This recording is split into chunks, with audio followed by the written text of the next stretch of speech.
Yes people, good morning, good afternoon, good evening to all of you. कैसे हैं सब लोग? होप सो आप सब लोग बहुत बढ़िया रहेंगे। मैं बता दूं, मैं भी बहुत अच्छा हूं। तो गाइज, आज से हम स्टार्ट करने वाले हैं आपके एग्जाम के लिए, that is May and November 2025 के लिए रिवीजन लेक्चर। और ये रिवीजन लेक्चर में हम जो भी कवर करने वाले हैं that is the as amended by the finance act 2024। So finance act 2024 से जितने भी अमेंडमेंट हुए हैं वो सब अमेंडमेंट यहां पे अपन कवर करने वाले हैं। तो let's start with the income tax. अब एक बात बताओ, इनकम टैक्स कौन सी गवर्नमेंट लेती है? तो जैसा कि मैंने आपको बताया, इनकम टैक्स है वो आपकी सेंट्रल गवर्नमेंट लेती है। सेंट्रल गवर्नमेंट को इनकम टैक्स लेने का पावर है वो कॉन्स्टिट्यूशन ऑफ इंडिया में दे रखा है। और कॉन्स्टिट्यूशन ऑफ इंडिया का आर्टिकल नंबर 246 देखेंगे। आर्टिकल नंबर 246 में एक 7th शेड्यूल है, और 7th शेड्यूल का जो लिस्ट नंबर 1 होता है यूनियन लिस्ट, यूनियन लिस्ट का एंट्री नंबर 82 ये बोलता है कि हमारी सेंट्रल गवर्नमेंट है वो इनकम पे टैक्सेस ले सकती है अदर देन एग्रीकल्चर इनकम। तो क्वेश्चन ये आता है कि एग्रीकल्चर इनकम पे क्या सेंट्रल गवर्नमेंट इनकम टैक्स नहीं ले सकती? आंसर इज नहीं ले सकती। लेकिन एग्रीकल्चर इनकम पे टैक्स लेने का राइट है वो स्टेट गवर्नमेंट के पास है। तो अगर आप स्टेट लिस्ट जो है 7th शेड्यूल की, उसमें जो स्टेट लिस्ट है दैट इज लिस्ट नंबर 2, उसका एंट्री नंबर 46 है। वो एंट्री नंबर 46 बोलता है कि स्टेट गवर्नमेंट चाहे तो एग्रीकल्चर इनकम पे टैक्स ले सकती है। अब एक बात समझना, इनकम टैक्स को पढ़ने के लिए आपको इनकम टैक्स लॉ का नॉलेज होना चाहिए। तो क्वेश्चन ये आता है इनकम टैक्स लॉ में क्या क्या चीजें पढ़नी पड़ेगी? तो इनकम टैक्स लॉ में आपको इनकम टैक्स एक्ट पढ़ना पड़ेगा, इनकम टैक्स रूल्स पढ़ने पड़ेंगे, सर्कुलर नोटिफिकेशन पढ़ने पड़ेंगे, केस लॉज पढ़ने पड़ेंगे, तब जाके आप बोलोगे आपने इनकम टैक्स लॉ का नॉलेज गेन किया है। तो चलिए, इनकम टैक्स लॉ में सबसे पहले आता है income tax act. Income tax act हुआ करता है आपका, that is income tax act 1961। ये आपकी कैप्टन का आपकी टीम का रोहित शर्मा है। तो ये जो इनकम टैक्स लॉ का है ये कैप्टन है, that is income tax act 1961। Income tax act है वो पूरे इंडिया पे लगता है including Jammu and Kashmir, and it is applicable from the 1 April 1962। Because हमारा इनकम टैक्स है ना वो हमेशा असेसमेंट ईयर वाइज देखा जाता है। तो असेसमेंट ईयर 62-63 के लिए ये लगेगा, तो आपका प्रीवियस ईयर 61-62 है वो कवर हो जाएगा। उसके बाद आते हैं इनकम टैक्स रूल्स। अब एक बात समझना, इनकम टैक्स एक्ट में बहुत सारी चीजें ऐसी दे रखी होती है कि इट विल बी प्रिस्क्राइब। तो प्रिस्क्राइब कहां कर रखी होती है? इनकम टैक्स रूल्स में कर रखी होती है। एग्जांपल के लिए आपने डेप्रीशिएशन है, वो डेप्रीशिएशन में देखा कंप्यूटर पे डेप्रीशिएशन की रेट 40% है, बट ये कहां दे रखा है? ये दे रखा है इनकम टैक्स रूल्स में। उसके बाद परक्यूजिट के जो वैल्यूएशन है वो वैल्यूएशन के रूल्स कहां दे रखे हैं? इनकम टैक्स रूल्स में दे रखे हैं। आपको इनकम टैक्स रिटर्न फाइल करना पड़ेगा in the prescribe form, ITR form कहां दे रखे हैं? इनकम टैक्स रूल्स में दे रखे हैं। तो रूल्स जो होते हैं वो इनकम टैक्स एक्ट को सपोर्ट करने के लिए बनाए जाते हैं। उसके बाद आता है एवरी ईयर आपका फाइनेंस एक्ट। तो जितने भी आपके इनकम टैक्स के अमेंडमेंट्स है as well as the GST का अमेंडमेंट है, वो अमेंडमेंट इंक्लूडिंग कस्टम वगैरह के अमेंडमेंट है, वो आपको पता रहेगा हर साल एक बजट आता है। बजट कब आता है? 1 Feb of the financial year को आता है, मतलब 1 फेब को आपका बजट आता है। लेकिन गाइस ध्यान रखना, जिस ईयर में इलेक्शन होता है उस ईयर में 2 बजट आते हैं। एक तुम्हारा इलेक्शन से पहले वाला और एक इलेक्शन के बाद वाला। और इलेक्शन से पहले वाला आता है उसको बोला जाता है फाइनेंस बिल नंबर 1 2024। ऐसा हुआ इस बार क्योंकि इलेक्शन था 2024 में। एंड गाइस दूसरा जो बजट आता है उसको बोला जाता है फाइनेंस बिल नंबर 2 2024। तो इस साल में 2 बजट आए। अब एक बात बताऊं, जो पहला वाला बिल आया था ना फाइनेंस नंबर 1 बिल, उसमें कोई ऐसे अमेंडमेंट थे नहीं, 3-4 छोटे छोटे अमेंडमेंट थे करके, बट मेजर अमेंडमेंट जो इनकम टैक्स में हुए वो फाइनेंस नंबर 2 बिल 2024 है, उसके थ्रू हुए। और मैं बता दूं ये फाइनेंस नंबर 2 जो बिल है ये कब आया था? ये निर्मला सीतारमण जी ने प्रेजेंट किया था ऑन द 23 जुलाई 2024 को। ये डेट याद रखनी पड़ेगी बिकॉज इस साल बहुत सारे अमेंडमेंट ऐसे हैं जो 23 जुलाई 2024 से एप्लीकेबल हो रहे हैं। तो 23 जुलाई 2024 से निर्मला सीतारमण जी ने ये बजट प्रेजेंट किया। अब एक चीज समझना, इसके बाद में हमारे प्रेसिडेंट ने इस पे साइन किया, और जिस दिन साइन कर लेते हैं वो फाइनेंस एक्ट बन जाता है। तो साइन हुआ वो 16 अगस्त 2024 को हुआ, वहां पे एसेंट मिला प्रेसिडेंट का, और उसके बाद ये फाइनेंस एक्ट 2024 बन गया। And this is applicable for your examination. उसके बाद एक चीज समझना, इनकम टैक्स लॉ को पढ़ने के लिए आपको सर्कुलर नोटिफिकेशन का भी नॉलेज होना चाहिए। सर्कुलर बेसिकली क्या होता है कि अगर मान लो किसी भी प्रोविजन में कुछ भी ऐसा डाउट है या कोई भी कॉन्फ्लिक्ट आ रहा है, तो वहां पे उसको क्लेरिफाई करने के लिए क्या करती है? सीबीडीटी के पास ये पावर है कि सीबीडीटी सर्कुलर इशू करती है। एक होते हैं नोटिफिकेशन। नोटिफिकेशन क्या होते हैं? अमेंडमेंट के इफेक्ट देने के लिए। अगर कोई अमेंडमेंट हुआ है लॉ में और वहां पे ये लिखा हुआ है इट मे बी प्रिस्क्राइब, तो वो प्रिस्क्राइब करने के लिए, अमेंडमेंट का इफेक्ट देने के लिए वो लोग क्या इशू करते हैं? नोटिफिकेशन इशू करते हैं। एक चीज ध्यान रखना, circular is binding to the department, not binding to the assessee, but notification is binding to the department as well as the assessee. उसके बाद में आपके जो supreme court and high court के डिसीजन होते हैं। तो गाइस एक बात बताओ, इंडिया में एक ही सुप्रीम कोर्ट है, तो सुप्रीम कोर्ट पे जितने भी लैंडमार्क जजमेंट होते हैं वो आपको पढ़ने पड़ेंगे। और एक चीज बता दूं, सुप्रीम कोर्ट के जो जजमेंट है ना that is the law of land. जब तक कि लॉ में चेंज नहीं होता, सुप्रीम कोर्ट का जजमेंट है वो माना जाएगा, that is called law of land. उसके बाद यहां पे चार्जिंग सेक्शन होती है इनकम टैक्स की, चार्जिंग सेक्शन नंबर 4 होती है। चार्जिंग सेक्शन नंबर 4 क्या बोलती है कि इनकम टैक्स आपको एवरी असेसमेंट ईयर में लगेगा, एवरी असेसमेंट ईयर में लगेगा। एवरी पर्सन पे लगेगा एंड जो इनकम आप प्रीवियस ईयर में अर्न करते हैं, जो भी इनकम आपने प्रीवियस ईयर में अर्न किया उस पे असेसमेंट ईयर में आपको इनकम टैक्स लगेगा। और रेट कौन सी लोगे, जो कि फाइनेंस एक्ट में दे रखी है, वो आपको रेट लेनी पड़ेगी। प्रीवियस ईयर असेसमेंट ईयर किसको बोलते हैं? तो प्रीवियस ईयर का मतलब ऐसा ईयर जिस ईयर में आप इनकम को कमाते हैं, that is called previous year. और जिस ईयर में आप जाके उस पर रिटर्न फाइल करते हैं, उस पर टैक्स भरते हैं, that is called your assessment year. For your examination your previous year is 24-25 means 1 अप्रैल 2024 से लेकर 31 मार्च 2025 के बीच में जो भी आप इनकम कमाओगे उस पे असेसमेंट ईयर 25-26 में मींस 1 अप्रैल 2025 से लेकर 31 मार्च 2026 के बीच में आपको रिटर्न फाइल करना है, टैक्स भरना है and all, that is called your assessment year. अब एक चीज समझना, असेसमेंट ईयर है ना, वो हमेशा 12 मंथ का पीरियड रहता है। मींस प्रीवियस ईयर के बाद वाला जो 1 ईयर रहेगा that is called assessment year. लेकिन गाइस ध्यान रखना, प्रीवियस ईयर भी नॉर्मली 12 मंथ का पीरियड होता है, लेकिन अगर आप कोई नया बिजनेस चालू कर रहे हैं या नया इनकम ऑफ सोर्स आया है, तो नया बिजनेस चालू कर रहे हैं या नया इनकम ऑफ सोर्स आया है, तो उस पर्टिकुलर केस में आपका प्रीवियस ईयर उस डेट से स्टार्ट होता है जिस डेट को वो बिजनेस स्टार्ट किया या नया सोर्स ऑफ इनकम आया, और previous year will be ended by the 31 March 2025। तो यहां पे जैसे मैंने एक एग्जांपल लिया कि मान लो for an example I have started my business on the 10 December 2024, तो मेरा प्रीवियस ईयर 10 दिसंबर 2024 से स्टार्ट होगा एंड 31 मार्च 2025 तक कंप्लीट हो जाएगा। उसके बाद पर्सन की डेफिनेशन में कौन कौन आता है तो बता दूं मैं, ये सब इंटरमीडिएट में आप पढ़ चुके हो। तो पर्सन में इंडिविजुअल आता है, एचयूएफ आता है, एओपी बीओए आता है, आर्टिफिशियल ज्यूरिडिकल पर्सन आता है, उसके बाद कंपनी आता है, फर्म एलएलपी आता है एंड लोकल अथॉरिटी आता है। ये तुम्हारे पर्सन की डेफिनेशन में आते हैं। एसएससी कौन होता है? तो पर्सन में से जो भी अगर मान लो टैक्स भरने के लिए लायबल है, टैक्स भरने के लिए, पेनल्टी भरने के लिए, इंटरेस्ट भरने के लिए, if any person is liable to pay any sum under the income tax law, that person is known as the assessee. एक बात बता दूं, मैं एसएससी हूं, मैं पर्सन भी हूं और एसएससी भी हूं, because I am paying the tax. There में भी पॉसिबिलिटी कि आप लोग पर्सन तो है बट आप एसएससी नहीं है, बिकॉज आप अगर इनकम टैक्स पे नहीं करते तो आप एसएससी नहीं है बट आप पर्सन है। तो मैं ऐसा बोल सकता हूं, every assessee is a person, but every person does not mean assessee. So every assessee is the person, but every person is not a assessee. You got my point or not? Yes. Now next part आता है, एक बात बताओ, जब भी आप income कमाते हैं तो इनकम आप प्रीवियस ईयर में कमाते हैं and you use to pay the taxes in the assessment year, you use to file the return in the assessment year. आपको रिटर्न असेसमेंट ईयर में फाइल करना पड़ता है। तो जैसे प्रीवियस ईयर में आपने इनकम कमाया 24-25 इज योर प्रीवियस ईयर, जो इनकम कमाया उस पर आप रिटर्न कब फाइल करेंगे? 31 जुलाई 2025 को जाके करेंगे, या 31 अक्टूबर 2025, या ट्रांसफर प्राइसिंग वालों के लिए 30 नवंबर 2025 असेसमेंट ईयर में आप रिटर्न फाइल करते हैं। लेकिन गाइस इसके 5 एक्सेप्शनल केसेस है, जिसमें क्या होता है कि प्रीवियस ईयर में अगर आप इनकम कमाते हो तो प्रीवियस ईयर में ही आपको अपना इनकम टैक्स रिटर्न है, वो आईटीआर है, वो फाइल करना पड़ेगा।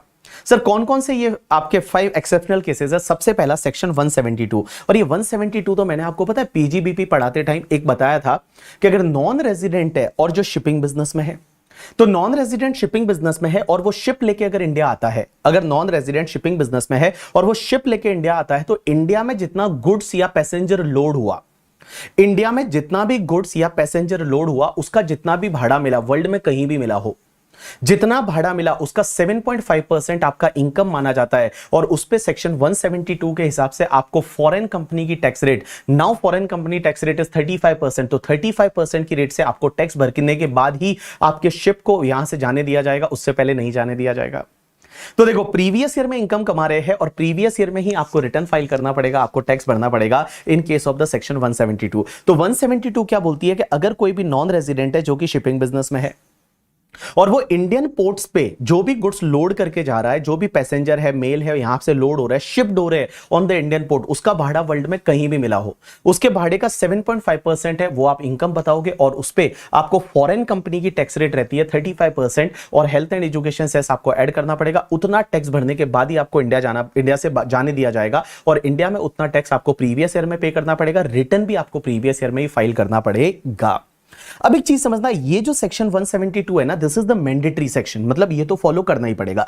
उसके बाद में गाइस ये जो 4 सेक्शन मैं आपको बता रहा हूं ना, इसमें बेटा तभी आपको रिटर्न फाइल करना है प्रीवियस ईयर में जब एओ आपको बोलता है। सबसे पहली सेक्शन 174 क्या बोलती है कि अगर एओ को लगता है कि कोई पर्सन है वो इंडिया छोड़ के जा रहा है परमानेंटली, अगर कोई पर्सन है वो इंडिया छोड़ के जा रहा है, विजय माल्या बनने वाला है, परमानेंटली इंडिया छोड़ के जा रहा है, तो उस पर्टिकुलर केस में एओ को अगर ऐसा लगता है तो एओ उसको बोल सकता है कि तुमको प्रीवियस ईयर में ही अपना रिटर्न फाइल करना है और उस पे जो टैक्स आता है वो पे करना है। दूसरा सेक्शन 174 ए ये बोलती है कि अगर आपने कोई भी एओपी बीओआई या आर्टिफिशियल ज्यूरिडिकल पर्सन किसी भी पर्टिकुलर इवेंट के लिए बनाया था या पर्टिकुलर पर्पस के लिए बनाया था और वो पर्टिकुलर इवेंट या पर्पस खत्म हो गया, कंप्लीट हो गया। तो अगर एओ को ऐसा लगता है, यहां पे एक बात बताऊं, इन सब सेक्शन में ऐसा लिखा हुआ है कि एओ को ऐसा लगता है, तो एओ को ऐसा लगता है तो एओ बोल सकता है कि प्रीवियस ईयर में ही आपको रिटर्न फाइल करना है और प्रीवियस ईयर में ही आपको टैक्स पे करना है। उसके बाद एक सेक्शन होती है 175। 175 क्या बोलती है कि अगर कोई पर्सन है वो टैक्स को बचाने के लिए क्या कर रहा है कि अपनी असेट वगैरह ट्रांसफर कर रहा है, असेट वगैरह ट्रांसफर कर रहा है to avoid the income tax. ये कैसे हो सकता है? जैसे फॉर एन एग्जांपल कोई पर्सन ऐसा है जो इंसॉल्वेंट होने वाला है, अब उसको लगता है कि इंसॉल्वेंट होने के बाद मुझे कुछ भी टैक्स वैक्स भरना नहीं पड़ेगा, तो वो क्या कर रहा है, इंसॉल्वेंट होने से पहले अपनी जो असेट है वो नियर एंड डियर को प्रीवियस ईयर में ट्रांसफर कर रहा है, जिससे कि असेसमेंट ईयर में उसको टैक्स ही ना भरना पड़े। तो उस पर्टिकुलर केस में अगर एओ को ऐसा लग रहा है कि कोई भी पर्सन है वो असेट को ट्रांसफर कर रहा है या उसका चार्ज क्रिएट कर रहा है to avoid the income tax, तो उस पर्टिकुलर केस में एओ उसको बोल सकता है कि प्रीवियस ईयर में ही आपको इनकम टैक्स पे करना पड़ेगा और प्रीवियस ईयर में ही आपको रिटर्न फाइल करना पड़ेगा। उसके बाद एक सेक्शन आती है 176। 176 is related to the discontinued business. इसमें क्या होता है कि अगर एओ को ऐसा लगता है कि कोई भी बिजनेस इस साल में डिसकंटिन्यू हुआ है, कोई भी बिजनेस है वो इस साल में डिसकंटिन्यू हुआ है, तो डिसकंटिन्यूएशन के केस में क्या होता है कि अगर डिसकंटिन्यू हुआ है और एओ को लगता है तो एओ बोल सकता है कि जब आपका बिजनेस करंट ईयर में प्रीवियस ईयर में डिसकंटिन्यू हो गया है तो प्रीवियस ईयर में ही आप रिटर्न फाइल कर दीजिए और प्रीवियस ईयर में उसका टैक्स पे कर दीजिए। तो एक बात बताऊं, यहां पे जो पहली वाली सेक्शन है ना 172, that is the mandatory section. बाकी जो 5 सेक्शन है वो तभी लगेगी जब एओ को ऐसा लगता है, एओ ऐसा बोलता है तो ही प्रीवियस ईयर में आपको रिटर्न फाइल करना पड़ेगा। चलिए let's start with the tax rate for your examination, that is assessment year 25-26। तो सर असेसमेंट ईयर 25-26 के लिए टैक्स रेट क्या है? तो मैं बता दूं, ये जो टैक्स रेट है as per the finance act 2024। एक बात बताऊं, there are two type of the tax rate. एक होती है आपकी जनरल टैक्स रेट, एक होती है special tax rate. General tax rate वो होती है जो कि फाइनेंस एक्ट में दे रखी है, जो फाइनेंस एक्ट में दे रखी होती है, स्लैब रेट वगैरह, ये जनरल टैक्स रेट है। But guys special tax rate क्या होती है? कुछ इनकम ऐसी होती है जिसपे स्पेशल रेट से टैक्स लगता है, जो कि इनकम टैक्स एक्ट में दे रखी है। तो अगर आपसे कोई पूछे कि जनरल टैक्स रेट कहां दे रखी है, फाइनेंस एक्ट में दे रखी होती है, और special tax rate income tax act में दे रखी होती है। जैसे लॉन्ग टर्म कैपिटल गेन पे 20% टैक्स लगता था, अभी 12.5% हो गया है, that is the special tax rate. Winning की इनकम पे 30% टैक्स लगता है, that is the special tax rate, that is given in the income tax act 1961। You got my point और नॉट? यस। तो चलिए सबसे पहले हम बात करते हैं जनरल टैक्स रेट पे। सर जनरल टैक्स रेट है वो क्या है? तो मैं बता दूं, जनरल टैक्स रेट इस साल के लिए individual, HUF, AOP, BOI, artificial juridical person के केस में कुछ भी चेंज नहीं है। Individual, HUF, AOP, BOI, artificial juridical person resident है या नॉन रेजिडेंट है, if income is up to 2,50,000 there is no tax, and 2,50,000 I can say it is a basic exemption. Basic exemption को law में लिखा होता है maximum amount which is not chargeable to tax. So 2,50,000 is a basic exemption, 250 to 5 lakh, 5%, 5 lakh to 10 lakh, 20% more than 10 lakh, 30%। अब एक चीज समझना, अगर कोई रेजिडेंट इंडिविजुअल जो कि सीनियर सिटीजन है, अब एक बात समझना, सीनियर सिटीजन का मीनिंग होता है यहां पे रेजिडेंट इंडिविजुअल जिसका एज 60 इयर्स या उससे ज्यादा हो चुका है in previous year but less than 80 years. तो अगर कोई सीनियर सिटीजन है, प्रीवियस ईयर का मतलब प्रीवियस ईयर 24-25, और 24-25 में किसी का एज अगर 60 इयर्स या उससे ज्यादा हो चुका है तो that is called senior citizen. In case of senior citizen there is a 3 lakh is a basic exemption, 3 lakh to 5 lakh, 5%, 5 lakh to 10 lakh, 20% more than 10 lakh, 30%। अब एक चीज समझना, अगर कोई सुपर सीनियर सिटीजन है, सुपर सीनियर सिटीजन किसको बोलेंगे कि अगर कोई रेजिडेंट इंडिविजुअल जिसका एज 80 इयर्स या उससे ज्यादा हो चुका है प्रीवियस ईयर में, that is called super senior citizen. In case of super senior citizen up to 5 lakh there is no tax, that is the basic exemption, 5 lakh to 10 lakh, 20% more than 10 lakh, 30%। एक चीज ध्यान रखना, super senior citizen के case में आपका जो slab rate है ना वो देखिए 20% एंड 30% है। यहां पे 5% वाला स्लैब रेट नहीं है, लेकिन यहां दो केस में आप देखोगे ऊपर 5% वाला स्लैब रेट भी है। अब एक चीज समझना गाइस, यहां पे एक चीज ये ध्यान रखना, जब भी मैं सीनियर सिटीजन की बात करता हूं ना या सुपर सीनियर सिटीजन की बात करता हूं, यहां पे रेजिडेंट वर्ड लिखा हुआ है, you have to understand this resident word. इसका मतलब क्या हुआ कि अगर कोई नॉन रेजिडेंट बंदा है, जैसे फॉर एन एग्जांपल दुबई में कोई बंदा रहता है शेख करके, और वो शेख जो बंदा है उसकी एज 72 इयर्स है, तो भी वो सीनियर सिटीजन नहीं है, उसके लिए बेटा ये वाला स्लैब रेट है वही लगेगा। अब देखो सीनियर सिटीजन किसको बोलेंगे? रेजिडेंट इंडिविजुअल होना चाहिए जिसका एज 60 इयर्स और मोर हो गया है प्रीवियस ईयर में। एंड सुपर सीनियर सिटीजन किसको बोलेंगे? जिसका एज 80 इयर्स या मोर हो गया इन the previous year. Previous year का मतलब होता है आपका previous year, that is previous year 24-25। It means from 1 अप्रैल 2024 से लेके एंड 31 मार्च 2025 तक अगर इस पर्टिकुलर पीरियड में कोई पर्सन है वो 60 इयर्स या उससे ज्यादा हो चुका है या 80 इयर्स या उससे ज्यादा हुआ तो उसको सीनियर सिटीजन या सुपर सीनियर सिटीजन बोलेंगे। अब एक चीज समझना गाइस, अगर कोई भी इंडिविजुअल है वो अपना बर्थडे सेलिब्रेट कर रहा है 1 अप्रैल 2025 को, 1 अप्रैल 2025 को मींस इसके बाद में, इस ईयर के बाद में अगर 1 अप्रैल 2025 को 1 अप्रैल 2025 को वो अपना 60th बर्थडे सेलिब्रेट कर रहा है तो ये माना जाएगा कि उसका 60 इयर्स ऑफ एज है वो कंप्लीट हो गया है on the 31 March 2025 and he can claim the higher basic exemption का बेनिफिट। तो मैं क्या बोल रहा हूं कि अगर कोई भी इंडिविजुअल है जो अपना 60th बर्थडे सेलिब्रेट कर रहा है या 80th बर्थडे सेलिब्रेट कर रहा है वो 1 अप्रैल 2025 को कर रहा है तो भी ये मान लिया जाएगा कि he has completed the particular age of 60 years or 80 years on the 31st March 2025 only and he can claim the higher basic exemption of the 3 lakh and 5 lakh। अब एक और चीज समझना, सरचार्ज लगता है, answer is yes. Individual HUF AOP BOI artificial juridical person के case में आपको सरचार्ज लगेगा, लेकिन गाइस सरचार्ज तभी लगता है जब आप 50 लाख रुपीस से ज्यादा अर्न कर रहे हो। So if your total income is up to 50 lakh rupees then there is no surcharge. If total income is more than 50 lakh rupees up to 1 crore there is a 10% surcharge on the taxes, means whatever tax रहेगा उस पे 10% surcharge add कर दो। If your income is more than 1 crore up to 2 crore then you have to add the 15% of the surcharge. If your total income is more than 2 crore up to 5 crore तो आपको 25% surcharge लेना है और आपकी टोटल इनकम 5 करोड़ से ज्यादा है तो आपको 37% सरचार्ज लेना है। तो मैंने क्या बोला, आपका सरचार्ज कैसे लगेगा, आपकी अगर टोटल इनकम है वो अप टू 50 लाख है there is no surcharge, 50 lakh से ज्यादा है अप टू 1 करोड़ है तो 10% सरचार्ज, 1 करोड़ से ज्यादा है अप टू 2 करोड़ तक है तो आपका 15% सरचार्ज एंड 2 करोड़ से ज्यादा है अप टू 5 करोड़ है तो आपका 25% सरचार्ज एंड अगर 5 करोड़ से ज्यादा है तो आपका 37% है वो आपका सरचार्ज रहेगा। लेकिन गाइस एक चीज ध्यान रखना, यहां पे 4 स्पेशल इनकम ऐसी है जिस पे मैक्सिमम सरचार्ज 15% हो सकता है। अब ये 4 स्पेशल इनकम कौन सी है तो मैं बता दूं, 3 इनकम तो वही वाली जो आपके शेयर मार्केट से होती है। तो शेयर मार्केट से अगर आपको लॉन्ग टर्म कैपिटल गेन होता है under section 112A, long term capital gain under section 112A, long term capital gain under section 112A जो शेयर मार्केट से लॉन्ग टर्म कैपिटल गेन होता है, या short term capital gain 111A, या फिर आपको डिविडेंड का इनकम मिलता है। तो एक बात बताओ, ये 3 इनकम तो शेयर मार्केट वाली होगी और उसके बाद चौथा जो है that is called your long term capital gain, जो normal long term capital gain है जो कि 112 वाला है।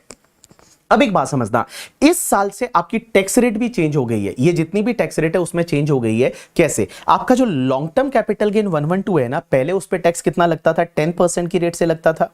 लेकिन गाइस 23 जुलाई 2024 से 23 जुलाई 2024 जिस दिन को निर्मला सीतारमण जी ने बजट प्रेजेंट किया, उस डेट से यहां पे जो लॉन्ग टर्म कैपिटल गेन पे पहले 10% लगता था उसकी जगह अब हो गया है 12.5%, but in excess of the 1,25,000 that is the tax rate. Short term capital gain 111A पे पहले आपको पता है 15% की रेट से टैक्स लगता था एंड गाइस यहां पे आपका 20% की रेट से अब टैक्स हो गया है। जो डिविडेंड का इनकम है उस पे पहले भी स्लैब रेट से टैक्स लगता था, अभी भी स्लैब रेट से ही टैक्स लगेगा, इसमें कोई भी चेंज नहीं है। But guys long term capital gain पे पहले जो टैक्स लगता था वो 20% की रेट से लगता था, बट नाउ टैक्स लग गया है 12.5% की रेट से। I am very happy due to this amendment, now why happy you can understand that करके, ठीक है। तो पहले लॉन्ग टर्म कैपिटल गेन पे जो अनलिस्टेड कंपनी के शेयर वगैरह बेचते हैं तो लॉन्ग टर्म कैपिटल गेन पे पहले 20% टैक्स लगता था, now it is a 12.5% tax करके, ठीक है। तो चलिए, तो एक बात बताऊं, ये जो 4 इनकम ऐसी है, long term capital gain 112A, short term capital gain 111A, dividend का income and long term capital gain 112, guys इन पे जो टैक्स निकालोगे ना, उस टैक्स पे कितना भी ये इनकम हो, ये जो स्पेशल इनकम है ना, ये कितना भी हो, इन पे आपका मैक्सिमम सरचार्ज है ना, वो मैक्सिमम सरचार्ज 15% ही हो सकता है, उससे ज्यादा नहीं हो सकता। देखो नॉर्मली क्या होता है, आपका टोटल इनकम 2 करोड़ से ज्यादा है तो 25% सरचार्ज होता है, 5 करोड़ से ज्यादा है तो 37% सरचार्ज होता है। बट ध्यान रखना, ये जो स्पेशल इनकम है ना, ये स्पेशल इनकम आपका कितना भी हो, भले 10 करोड़ हो, 15 करोड़ हो करके, ठीक है, अगर मान लो ये स्पेशल इनकम है, ये स्पेशल इनकम आपका 100 करोड़ हो, तो भी उस पे टैक्स जो आएगा उस पे मैक्सिमम सरचार्ज कितना लग सकता है? 15% की रेट से लग सकता है, उससे ज्यादा आपको सरचार्ज नहीं लगेगा। तो अगर मान लो मुझे लॉन्ग टर्म कैपिटल गेन 112 वाला होगा, और मान लो फॉर एन एग्जांपल वो 10 करोड़ का लॉन्ग टर्म कैपिटल गेन हुआ, तो भी मुझे उस पे सरचार्ज जो लगेगा वो मैक्सिमम कितना लगेगा? 15% की रेट से लगेगा। अब आप एक काम करो, आपको अंडरस्टैंड करने के लिए मैंने एक बढ़िया सा यहां पे बताया, आप समझने की कोशिश करना ये सरचार्ज वाला फंडा कैसे देखना है। तो देखो, individual HUF, AOP, BOI, artificial juridical person के केस में आपकी टोटल इनकम कितनी है वो आप देखो। अगर टोटल इनकम मींस आपकी special income as well as other income, special income means वो 4 इनकम प्लस अदर इनकम सब मिला के, तो if your total income is up to 50 lakh rupees, अगर आपका total income up to 50 lakh rupees ही है तो सरचार्ज नहीं लगेगा।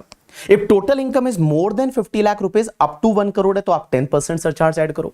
If your total income is more than 1 crore up to 2 crore है तो आप 15% की रेट से सरचार्ज ऐड करो। देखो यहां तक आपको कुछ भी अलग तरीके का देखने की जरूरत नहीं है, आपको देखना है total income, total income is special income as well as the other income, दोनों को मिला के। तो total income up to 50 lakh है ना, then there is no surcharge. Total income more than 50 lakh है, अप टू 1 करोड़ है, then 10% surcharge. Total income more than 1 crore है, अप टू 2 करोड़ है तो 15% सरचार्ज। अब आपको यह देखना है कि अगर आपकी टोटल इनकम 2 करोड़ से ज्यादा है तो क्या होगा। अगर आपकी जो टोटल इनकम है वो टोटल इनकम अगर आपकी 2 करोड़ से ज्यादा है तो क्या होगा। तो देखो, अगर आपकी टोटल इनकम 2 करोड़ से ज्यादा है ना, total income means special income as well as other income सब मिला के total income is more than 2 crore, तो आप एक काम करो, जो स्पेशल इनकम होगा ना उस पे जो टैक्स आएगा उस पे मैक्सिमम सरचार्ज 15% ले लो। तो देखो, your total income is more than 2 crore, तो उस पर्टिकुलर केस में आप एक काम करो, स्पेशल इनकम पे जो टैक्स आएगा उस पे मैक्सिमम सरचार्ज आप 15% ले लो। अब आप देखोगे आपका बैलेंस इनकम कितना है, बैलेंस इनकम आपका कितना है। अगर आप बैलेंस इनकम या other income up to 2 crore है, अदर इनकम जो है वो other income up to 2 crore ही है, 2 करोड़ से ज्यादा नहीं है अदर इनकम। हो सकता है अदर इनकम 20 लाख, 30 लाख, 40 लाख, कितना भी, अप टू 2 करोड़ है। भाई टोटल इनकम तो मोर देन 2 करोड़ था, तो स्पेशल इनकम पे सरचार्ज आ गया आपका 15%, स्पेशल इनकम के टैक्स पे सरचार्ज 15%। अब आपको देखना है अदर इनकम कितना है। If other income is itself within the limit of the 2 crore, तो अदर इनकम के टैक्स पे सरचार्ज आएगा 15%।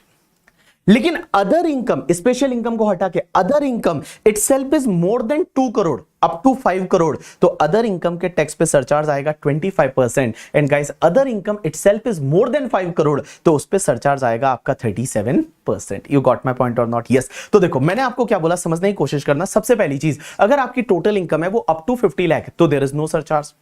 Total income more than 50 lakh up to 1 crore है तो 10% surcharge, more than 1 crore up to 2 crore है तो 15% सरचार्ज। यहां तक कोई दिक्कत नहीं है। लेकिन आपकी टोटल इनकम अगर 2 करोड़ से ज्यादा है तो आप स्पेशल इनकम के टैक्स पे सरचार्ज ले लो 15%। अदर इनकम देखो कितना है, other income is up to 2 crore तो उस पे सरचार्ज ऐड करो 15%। Other income is more than 2 crore up to 5 crore तो उस पे आप सरचार्ज ऐड करो 25%। And other income is more than 5 crore तो उस पे सरचार्ज आप ऐड करिए 37%। यू गॉट माय पॉइंट और not? Yes. So this is all about the surcharge. अब एक चीज समझना, नेक्स्ट पॉइंट पे चलते हैं, that is related to the company. Sir company का टैक्स रेट क्या है? तो मैं बता दूं, कंपनी का tax rate, domestic company and foreign company. तो डोमेस्टिक कंपनी के केस में गाइस आपका टैक्स रेट है वो 30% है। तो डोमेस्टिक कंपनी का टैक्स रेट है वो 30% है। लेकिन डोमेस्टिक कंपनी का टर्नओवर प्रीवियस ईयर 22-23 का within the limit of 400 crore है। अगर डोमेस्टिक कंपनी का turnover is up to 400 crore in the previous year 22-23 तो उस पर्टिकुलर केस में डोमेस्टिक कंपनी का टैक्स रेट है वो 25% होगा।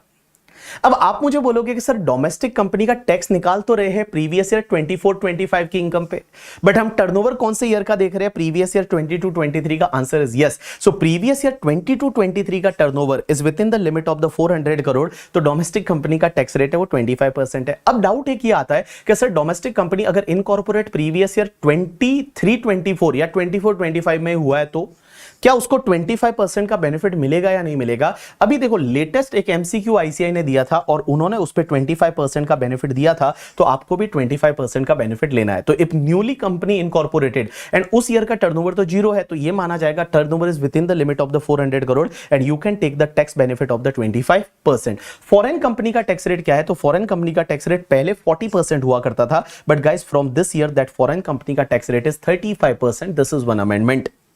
Now foreign company and domestic company के केस में सर सरचार्ज लगेगा, आंसर इज यस, सरचार्ज लगेगा when your income is more than 1 crore. अगर आपका इनकम 1 करोड़ से ज्यादा है, अप टू 10 करोड़ रुपीस तक है, तो आपको सरचार्ज लगेगा 7% की रेट से डोमेस्टिक कंपनी के केस में।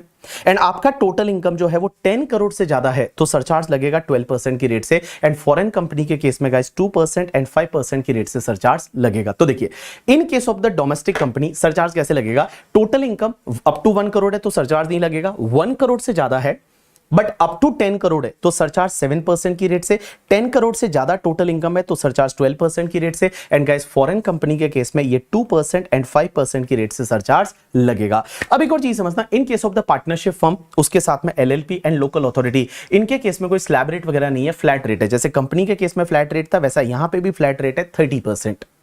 30% इज टैक्स रेट, बट यहां पे सरचार्ज लगेगा if your income is more than 1 crore.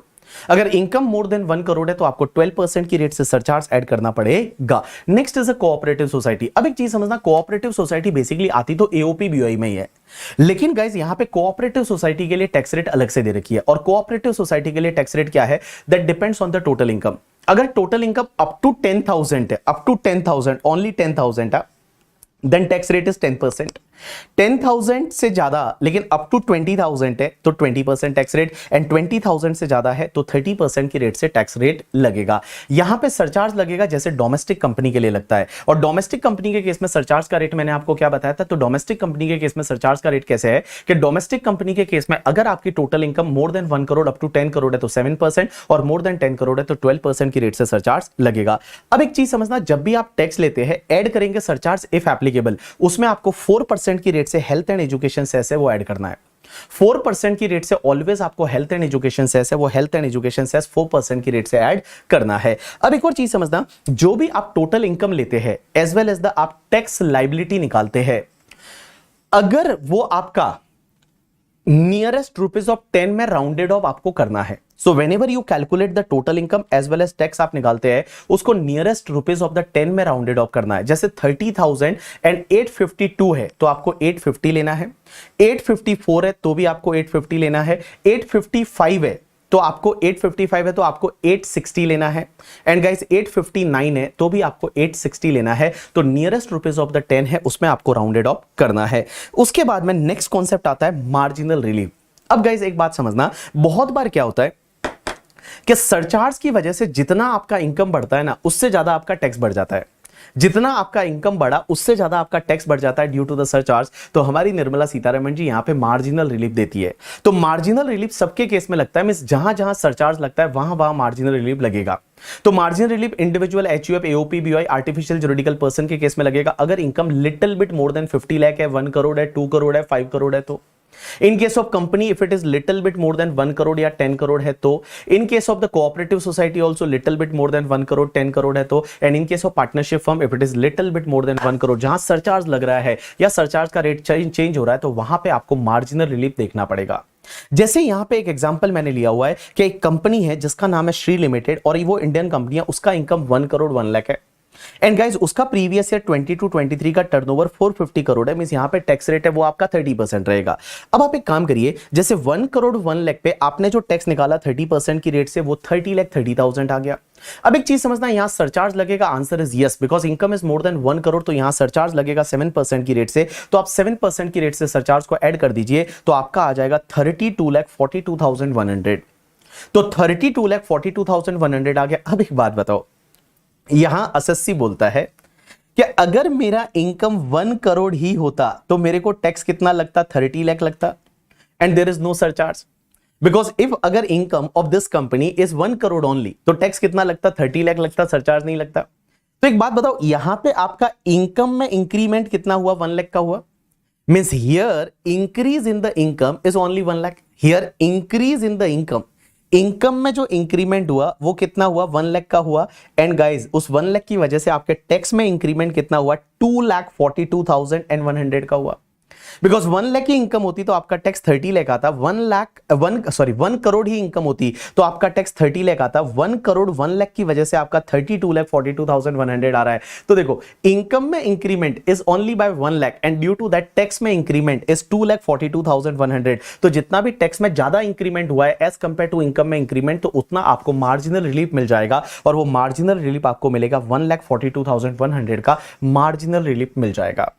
लेकिन गाइस, मैंने आपको इसके लिए बहुत बढ़िया सा शॉर्टकट पढ़ा रखा है, वही आपको फॉलो करना है एग्जामिनेशन में। देखो, जब भी एग्जाम में आप देखते हैं कि अगर मान लो किसी एसएससी की इनकम है, जैसे individual HUF, AOP, BO, artificial juridical person की income little bit more than 50 lakh है, या 1 करोड़ है, या 2 करोड़, 5 करोड़ है, तो आपको मार्जिनल रिलीफ देखना पड़ेगा।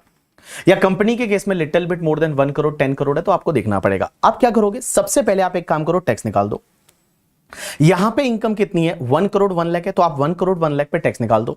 उसमें जो सरचार्ज आता है वो ऐड कर दो, और सरचार्ज ऐड करने के बाद जो अमाउंट आएगा ना, ये वाला अमाउंट, इसके बाद आप क्या लिखोगे कि this amount is restricted to tax on 1 crore. This amount is restricted to tax on 1 crore plus NTI minus 1 crore. तो 1 करोड़ का इनकम होता तो टैक्स कितना आता, 30 लाख आता। 1 करोड़ के ऊपर वाला जो इनकम है वो as it is Nirmala Sitharaman ji को दे दो 1 लाख रुपीस। तो आप एक काम करो, यहां which ever is lower continue करो, क्योंकि मैं क्या बोल रहा हूं, ये जो अमाउंट आएगा this is restricted to 31 lakh, तो 31 लाख से ज्यादा नहीं हो सकता। तो आप एक काम करो, which ever is lower continue करो, तो ऑटोमेटिकली आपको मार्जिनल रिलीफ मिल जाएगा, और फिर आप हेल्थ एंड एजुकेशन सेस को ऐड कर दो। ऐसे का ऐसे क्वेश्चन नंबर 2 देखिए आप। क्वेश्चन नंबर 2 में क्या है कि एक कंपनी है जिसका नाम है ट्री लिमिटेड, जो इंडियन कंपनी है, उसका इनकम है 10 करोड़ 2 लाख एंड 30,000। सो 10 करोड़ 2 लाख 30,000 है, तो यहां पे आप पहले टैक्स निकाल दीजिए। यहां पे 25% का टैक्स रेट लग रहा है, तो 25% से टैक्स निकाल दीजिए। सरचार्ज लगेगा, लेकिन 12% की रेट से लगेगा, because income is more than 10 crore, तो 12% की रेट से सरचार्ज निकाल दीजिए। So this is your tax आ गया इंक्लूडिंग सरचार्ज। अब देखो, यहां income little bit more than the 10 crore है ना, और 10 करोड़ के ऊपर सरचार्ज का रेट चेंज हो गया 7 to 12। तो अब आप एक काम करो, ये आप क्या लिखोगे कि ये जो अमाउंट आया है, this amount is restricted to tax on 10 crore. अगर 10 करोड़ ही इनकम होता तो टैक्स कितना आता, और additional income as it is Nirmala Sitharaman ji को दे दो। तो टैक्स ऑन 10 करोड़, तो 10 करोड़ ही अगर आपका इनकम होता तो कंपनी का टैक्स कितना आता है, 25% की रेट से 2.5 करोड़। लेकिन गाइस, सरचार्ज तो लगता ना, यहां 12% नहीं लगता, बट 7% तो लगता। तो आप एक काम करो, 7% की रेट से सरचार्ज ऐड कर दो, तो आपका टैक्स आ जाएगा 2 करोड़ 67,50,000 प्लस जो एडिशनल इनकम ओवर 10 करोड़ है वो आप ऐड कर दो 2,30,000। तो ये अमाउंट आया, तो ऑटोमेटिकली आपको मार्जिनल रिलीफ मिल जाएगा। अब गाइस, यहां पे तीसरा एग्जांपल, जैसे एक कोई इंडिविजुअल है, उसका इनकम है 1 करोड़ 1 लाख। तो आप एक काम करो, देखो 1 करोड़ पे सरचार्ज का रेट चेंज हो जाता है, 10% की जगह 15% हो जाता है। तो 1 करोड़ 1 लाख पे पहले आप टैक्स निकाल दो, ऐड कर दीजिए आप सरचार्ज, और सरचार्ज ऐड करने के बाद फिर आप क्या लिखेंगे, this amount is restricted to tax on 1 crore plus NTI minus 1 crore. तो 1 करोड़ के ऊपर वाला इनकम ही as it is Nirmala Sitharaman ji को दे दो करके, ठीक है। तो आपका tax on 1 crore plus NTI minus 1 crore जो भी आता है, whichever is lower continue करो, ऑटोमेटिकली मार्जिनल रिलीफ मिल जाएगा। अब गाइस, एक बात समझना, मैंने यहां पे 2 क्वेश्चन और दे रखे हैं आपको। जैसे एक ऐसा है जिसमें आपकी इनकम 5 करोड़ 7 लाख है, तो यहां पे 5 करोड़ के ऊपर इनकम होती है, तो सरचार्ज का रेट चेंज होकर 37% हो जाता है ना। तो आप एक काम करिए, इस पे 5 करोड़ पे पहले टैक्स निकाल दीजिए स्लैब रेट से, ऐड कर दीजिए सरचार्ज 37%, और 37% ऐड करने के बाद फिर क्या लिखेंगे आप, tax on 5 crore plus NTI minus 5 crore. Tax on 5 crore, तो 5 करोड़ ही इनकम होती तो स्लैब रेट से कितना टैक्स आता, और ऐड कर दीजिए 25% सरचार्ज तो लगता, और प्लस आपका 5 करोड़ के ऊपर वाला इनकम कितना है, 7,20,000, वो आप ऐड कर दीजिए। तो जो भी अमाउंट आएगा, और जो आपका 5 करोड़ 7 लाख पे टैक्स प्लस सरचार्ज आया था, विच एवर इज लोअर है, उसको आप कंटिन्यू कर दीजिए, ऑटोमेटिकली मार्जिन रिलीफ मिल जाएगा। तो गाइस, सिंपल सी चीज है, जब भी आपको लगता है कि इस लिमिट से सरचार्ज लग रहा है, या यहां पे सरचार्ज की रेट चेंज हो रही है, तो आपको जैसे इनकम दे रखी है, फॉर एन एग्जांपल, जैसे इस केस में, कृषिव के केस में, जिसकी एज 28 ईयर है, उसका 2 करोड़ 4,40,000 दे रखा है। तो आप पहले क्या करिए, टैक्स निकालिए 2 करोड़ 4,40,000 पे, ऐड करिए सरचार्ज 25%, और जो अमाउंट आएगा फिर लिखिए, this amount is restricted to tax on 2 crore plus NTI minus 2 crore. Tax on 2 crore plus NTI minus 2 crore, तो ऑटोमेटिकली जो अमाउंट आएगा, whichever is lower continue कर दीजिए, तो आपको ऑटोमेटिकली मार्जिनल रिलीफ मिल जाएगी। उसके बाद में गाइस एक सेक्शन आती है, that is the 87A। 87A का रिबेट। अब ये 87A का रिबेट किसको मिलता है, सिर्फ इंडिविजुअल्स को मिलता है। तो सिर्फ इंडिविजुअल को, और वो भी रेजिडेंट इंडिविजुअल होना चाहिए। तो अगर कोई रेजिडेंट इंडिविजुअल है एंड गाइस उसका total income up to 5 lakh rupees है, 5 लाख से ज्यादा नहीं है, तो यहां पे रिबेट मिलेगा जो भी 100% ऑफ द टैक्स और 12,500 विच एवर इज लोअर। अब एक चीज समझना, यहां पे आपका इनकम अगर 5 लाख से ज्यादा है तो ये रिबेट नहीं मिलेगा।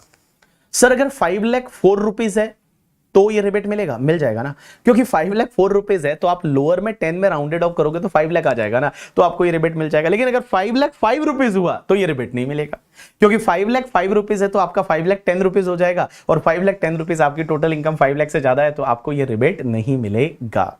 बट अगर आपका income up to 5 lakh rupees है तो आपको रिबेट मिलेगा जो भी टैक्स अमाउंट और 12,500 विच एवर इज लोअर। अब एक और चीज समझना, ये रिबेट आपको health and education cess add करने से पहले लेना है, health and education cess add करने से पहले लेना है। एक और चीज समझना, ये रिबेट जो है ना वो आपको 112A के लॉन्ग टर्म कैपिटल गेन के सामने नहीं मिलता। जो आपका 112A का लॉन्ग टर्म कैपिटल गेन रहेगा ना उसके सामने नहीं मिलेगा, बाकी कोई भी इनकम है उसके सामने ये मिल जाएगा। अब एक चीज समझना, अगर आप 115 BAC लेते हो तो उसमें ये रिबेट अलग तरीके से मिलती है, वो अपन सीखेंगे जब अपन 115 BAC अभी थोड़ी देर बाद रिवाइज करेंगे करके, ठीक है। अब एक और चीज समझना, यहां पे आपको कोई मार्जिनल रिलीफ नहीं है। जैसे इस एग्जांपल में एक बात बताओ, आपकी टोटल इनकम 4,40,000 है, तो 4,40,000 पे टैक्स आया 9,500 का, आपने रिबेट ले लिया। लेकिन आपकी इनकम अगर 5,07,000 है तो 5,07,000 पे आपने जो टैक्स निकाला वो 13,900 आया, यहां रिबेट नहीं मिलेगा because your income is more than 5 lakh, तो उसकी वजह से आपका टैक्स आ जाएगा 14,456। तो सर यहां पे इनकम है वो 7,000 से ज्यादा थी और उसकी वजह से टैक्स आ गया वो 14,456 आ गया। तो सर क्या ऐसा हो सकता है? आंसर इज यस, ऐसा बिल्कुल हो सकता है, क्योंकि यहां पे कोई भी मार्जिनल रिलीफ नहीं है। तो इन केस ऑफ द 87A का रिबेट कोई भी मार्जिनल रिलीफ नहीं है। लेकिन गाइस जब आप 115 BAC लेते हो तो वहां पे ये रिबेट अलग तरीके से मिलती है और वहां पे मार्जिनल रिलीफ दे रखा है जो कि अपन 115 BAC के साथ में रिवाइज करेंगे।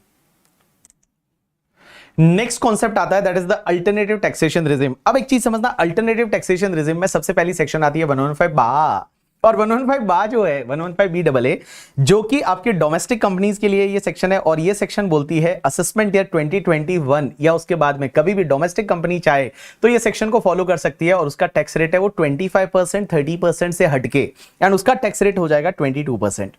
But guys 22% will not be effective tax rate, 22% plus 10% surcharge add करना पड़ेगा ऑलवेज। ऑलवेज का मतलब इररेस्पेक्टिव ऑफ इनकम, इनकम कितना भी हो उससे कोई फर्क नहीं पड़ता, आपको 10% की रेट से सरचार्ज ऐड करना पड़ेगा, एंड उस पे 4% की रेट से आपको हेल्थ एंड एजुकेशन सेस है वो ऐड करना पड़ेगा। तो इफेक्टिव टैक्स रेट आपका आ जाएगा दैट इज द 25.168%। तो मैंने क्या बोला? All people please pay attention. यहां पे समझने की कोशिश करना कि ये सेक्शन कब लगेगी, जो डोमेस्टिक कंपनी है उसको लगेगी। सेक्शन 115 BAA क्या बोलता है? आपका टैक्स रेट है वो 22% हो जाएगा, लेकिन आपको यहां पे सरचार्ज ऑलवेज ऐड करना पड़ेगा 10%। 10% की रेट से सरचार्ज ऑलवेज लगेगा, हेल्थ एंड एजुकेशन सेस 4% लगेगा, तो इफेक्टिव टैक्स रेट आपका 25.168% आ जाएगा। अब देखो मैं बोलते टाइम हर बार मैं 22% बोलूंगा, बट आप हमेशा ध्यान रखिए। देखिए मैं आपको पहले ही बता देता हूं कि गाइज ये जो 4 सेक्शन है, एक तो 115 BAA, एक 115 BAB, एक 115 BAD एंड एक 115 BAE। ये जो 4 सेक्शन है, मैंने 115 BAC नहीं लिया, यहां ध्यान रखना। 115 BAA, 115 BAB, 115 BAD, 115 BAE, ये जो 4 सेक्शन है ना उसमें ऑलवेज आपको 10% की रेट से सरचार्ज ऐड करना है, और हेल्थ एंड एजुकेशन सेस है वो आपको 4% की रेट से ऑलवेज ऐड करना है। गाइस यहां पे सरचार्ज ऐड करना है always irrespective of income, even income is 100 rupees. अगर कंपनी का इनकम 100 रुपीज है, ओनली सिंपल 100 रुपीज, तो भी सरचार्ज 10% लगेगा। आंसर इज यस, यहां पे 10% की रेट से सरचार्ज लगेगा। तो चलिए सबसे पहले 115 BAA सेक्शन क्या बोलती है कि अगर कोई भी डोमेस्टिक कंपनी है और वो चाहती है 115 BAA के हिसाब से टैक्स भरना, तो 115 बा में उसको 22% की रेट से टैक्स लग जाएगा, plus 10% surcharge, 4% health and education cess. But question ये आता है कि सर एक बात बताइए, what about the other income, like जैसे हाउस प्रॉपर्टी हेड का इनकम है, अदर सोर्सेज हेड का इनकम है, क्या सर वो भी 22% की रेट से टैक्सेबल होगा? Answer is yes. तो आपके जो अदर हेड के इनकम है, लाइक हाउस प्रॉपर्टी हेड का इनकम है या अदर सोर्सेज का इनकम है, that is going to be taxable at the rate 22% only. And guys जो स्पेशल रेट्स इनकम होगी, special rates means long term capital gain पे जैसे आपका 12.5% से टैक्स लगता है, पहले 20% लगता था, या लॉन्ग टर्म कैपिटल गेन 112 वाले पे पहले 10% लगता था, नाउ इट इज 12.5%। तो उस पे जो टैक्स लगेगा ना वो तो स्पेशल रेट से ही लगेगा। विनिंग पे टैक्स लगेगा वो 30% से ही लगेगा, लेकिन गाइस उसमें ऑलवेज आपको 10% की रेट से सरचार्ज ऐड करना पड़ेगा एंड 4% की रेट से हेल्थ एंड एजुकेशन से वो ऐड करना पड़ेगा। अब एक और चीज समझना, जब आप ये सेक्शन लेते हो ना 115BAA, तो बेटा उस पर्टिकुलर केस में आपको मैट नहीं लगेगा। जो कंपनीज के केस में मैट लगता है, मिनिमम अल्टरनेट टैक्स, वो मैट नहीं लगेगा। लेकिन सर मैट नहीं लगेगा तो what about the MAT credit? क्योंकि मैट क्रेडिट अगर पुराना पड़ा होगा तो उसको आप कैरी फॉरवर्ड कर सकते हैं, सेट ऑफ कर सकते हैं फॉर द 15 असेसमेंट ईयर। उस मैट क्रेडिट का क्या करेंगे मैं बताऊं, मैट क्रेडिट आपका जो भी रहेगा वो आपका लैप्स हो जाएगा। अगर आप 115BAA लेते हैं तो आपका मैट नहीं लगेगा, तो जो पुराना मैट क्रेडिट पड़ा है वो आपका लैप्स हो जाएगा। तो गाइस हमेशा ध्यान रखना, अगर मैट क्रेडिट पड़ा है ना तो फिर नॉर्मल प्रोविजन से रहो, 115BAA में मत आओ। अगर 115BAA में आ गए तो भैया मैट क्रेडिट जो भी रहेगा वो तुम्हारा लैप्स हो जाएगा। अब एक और चीज समझना, अगर कोई भी एसएससी ये सेक्शन का बेनिफिट लेना चाहता है ना तो उसको कुछ बलिदान देने पड़ेंगे, उसको कुछ आहुतियां देनी पड़ेगी, कुछ बलिदान देने पड़ेंगे। सर कौन कौन से बलिदान देने पड़ेंगे? तो सबसे पहले मैं बताऊं आपको, डिडक्शन में गाइस 10AA का SEZ का जो डिडक्शन मिलता है ना 15 ईयर्स तक, वो आपको नहीं मिलेगा। पीजीबीपी में आपको जो एडिशनल डेप्रिसिएशन मिलता है under section 32 sub section 1 clause number 2A, वो आपको नहीं मिलेगा। उसके बाद जो 33ABA के डिडक्शन मिलते हैं, जो tea coffee rubber development board में पैसा डाला या साइट रेस्टोरेशन फंड बनाया उसमें डिडक्शन मिलता है, वो नहीं मिलेगा। उसके बाद section 35(1)(2), 35(1)(2A), 35(1)(3), 35(2AA and 35(2AB के डिडक्शन नहीं मिलेंगे। इसका मतलब ये हुआ कि साइंटिफिक रिसर्च में जो डोनेशन वाली डिडक्शन है ना वो नहीं मिलेगी। मैंने आपको क्लास में पढ़ाते टाइम दो बताया था, एक तो साइंटिफिक रिसर्च में जब आप इन हाउस रिसर्च करते हैं तो आपको डिडक्शन मिलता है 35(1)(1) में या 35(1)(4) में, वो आपको मिलेगा। लेकिन गाइस जो डोनेशन वाली डिडक्शन होती है ना, वो डोनेशन वाली डिडक्शन आपको नहीं मिलेगी अगर आप 115 ले रहे हैं। उसके बाद में 35AD जो स्पेसिफाइड बिजनेस होते हैं, hotel, hospital and all, petroleum, natural gas pipeline, slurry pipeline for transportation of iron ore and all. So guys वो स्पेसिफाइड बिजनेस के आपका 100% डिडक्शन कैपिटल एक्सपेंडिचर पे मिलता है, वो नहीं मिलेगा। 35CCC एंड 35CCD नहीं मिलेगा। 35CCC is related to the agriculture extension project and 35CCD is related to the skill development project, वो आपको नहीं मिलेगा। उसके साथ साथ guys any deduction under chapter 6 से, अंडर चैप्टर 6 से का एक भी डिडक्शन नहीं मिलेगा। सिर्फ बेटा आपको ये 3 डिडक्शन मिल जाएंगे। 80 जैसे आपका 80QQB, 80RRB रॉयल्टी पे डिडक्शन मिल सकता है, या फिर आपको पता है donation to political party 80GGB मिलता है डोमेस्टिक कंपनी को, वो सब नहीं मिलेगा। 80G वो सब नहीं मिलेगा। तो guys any deduction under chapter 6 से नहीं मिलेगा, बट आपको ये 3 डिडक्शन मिल जाएंगे। आपको ये 3 डिडक्शन मिलेंगे। एक तो 80JJAA, अपन बोलते हैं ना जामत आ आओ राजा करके, ठीक है, कुंडी मत खड़काओ राजा, सीधा अंदर आओ राजा। तो आओ राजा जो 80JJAA क्या होता है कि जब आप न्यू एम्प्लॉय को रिक्रूट करते हैं तो न्यू एम्प्लॉय को जब रिक्रूट करते हैं तो उसको जितना भी इमोल्यूमेंट्स पे करते हैं उसका 30% आपको डिडक्शन मिलता है 80JJAA में, तो वो आपको मिल जाएगा। उसके बाद 80LA का डिडक्शन मिलेगा। 80LA क्या होता है कि अगर आप IFSC में लोकेटेड हो, इंटरनेशनल फाइनेंशियल सर्विस सेंटर में लोकेटेड हो, तो आपको 10 ईयर्स तक टैक्स नहीं पे करना पड़ता, तो वो डिडक्शन आपको मिल जाएगा। और 80M का मतलब होता है इंटर कॉर्पोरेट डिविडेंड। जो इंटर कॉर्पोरेट डिविडेंड होता है, जैसे डोमेस्टिक कंपनी को किसी दूसरी डोमेस्टिक कंपनी, फॉरेन कंपनी या बिजनेस ट्रस्ट से डिविडेंड मिला है और ये डोमेस्टिक कंपनी डिविडेंड डिस्ट्रीब्यूट कर रही है up to the due date. Due date means return filing की ड्यू डेट से 1 महीना पहले जितना डिविडेंड डिस्ट्रीब्यूट किया और जितना मिला, व्हिचएवर इज लोअर है उतने का 80M में डिडक्शन मिलता है, तो वो डिडक्शन मिल जाएगा। तो गाइस मैंने आपको क्या बोला, यहां पे ये बेनिफिट्स आपको नहीं मिलेंगे, ये बेनिफिट्स आपको छोड़ने पड़ेंगे अगर आप 115 ले रहे हो। सर कौन कौन से बेनिफिट छोड़ने पड़ेंगे? 10AA SEZ का डिडक्शन नहीं मिलेगा। एडिशनल डेप्रिसिएशन जो 32(1)(2A वाला है वो आपको नहीं मिलेगा। उसके बाद में 33ABA वाला नहीं मिलेगा। उसके बाद में 35 में साइंटिफिक रिसर्च में डोनेशन वाली डिडक्शन है वो आपको नहीं मिलेगी। 35AD नहीं मिलेगा, 35CCC CCD नहीं मिलेगा and any deduction under chapter 6 से नहीं मिलेगा एक्सेप्ट 3। 80JJAA मिल जाएगा, 80LA मिल जाएगा एंड 80M वो आपको मिल जाएगा। अब एक और चीज समझना, अगर आप ये सेक्शन 115 लेते हो और इन सेक्शन की वजह से अगर कोई तुम्हारा पुराना लॉस है या पुराना अनएब्सॉर्ब डेप्रिसिएशन है तो वो आपका लैप्स हो जाएगा, उसको आप set of and carry forward नहीं कर सकते। जैसे मान लो ये कंपनी है, एक कंपनी ने अभी 115 ले लिया, अब उसके जो पुराने लॉसेज है, ब्रॉड फॉरवर्ड लॉसेज है, उस लॉस में कुछ ऐसा होटल बिजनेस का लॉस है जिसपे 35AD लिया था, तो वो वाला जो लॉस है वो सेट ऑफ कैरी फॉरवर्ड नहीं कर सकते, वो इग्नोर करना पड़ेगा, लैप्स हो जाएगा। या फिर तुम्हारे जो अनएब्सॉर्ब डेप्रिसिएशन है उसमें कुछ एडिशनल डेप्रिसिएशन है, अनएब्सॉर्ब डेप्रीशिएशन में एडिशनल डेप्रीशिएशन है, तो वो एडिशनल डेप्रीशिएशन को आप सेट ऑफ नहीं कर सकते, उसको आपको इग्नोर करना पड़ेगा, वो तुम्हारा लैप्स हो जाएगा। अब एक और चीज समझना गाइस, यहां पे ऐसा लिखा हुआ है कि कभी भी अगर मान लो यहां जो कंडीशंस दे रखी है ना, ये कंडीशंस का वायलेशन हो गया, आप ये सेक्शन लेते हो और अगर ये कंडीशन का वायलेशन हो गया तो इस सेक्शन से आप बाहर आ जाओगे, और इस सेक्शन से अगर आप एक बार बाहर आ गए, इनवैलिड हो गया, तो फिर वापस आप इस सेक्शन में नहीं आ सकते है करके। अब एक और चीज समझना, यहां पे ऑप्शन दे रखा है कि सर हमको ये सेक्शन कब लेना है, तो देखो जिस ईयर में चाहते हो उस ईयर में आप ये सेक्शन ले सकते हो। आपको क्या करना है कि भाई साहब यहां पे एक और चीज समझना, हर डोमेस्टिक कंपनी ले सकती है, भले वो डोमेस्टिक कंपनी मैन्युफैक्चरिंग बिजनेस में है या सर्विस प्रोवाइडर का है, या फिर वो डोमेस्टिक कंपनी है, वो डोमेस्टिक कंपनी न्यू है ओल्ड है, उससे कोई फर्क नहीं पड़ता।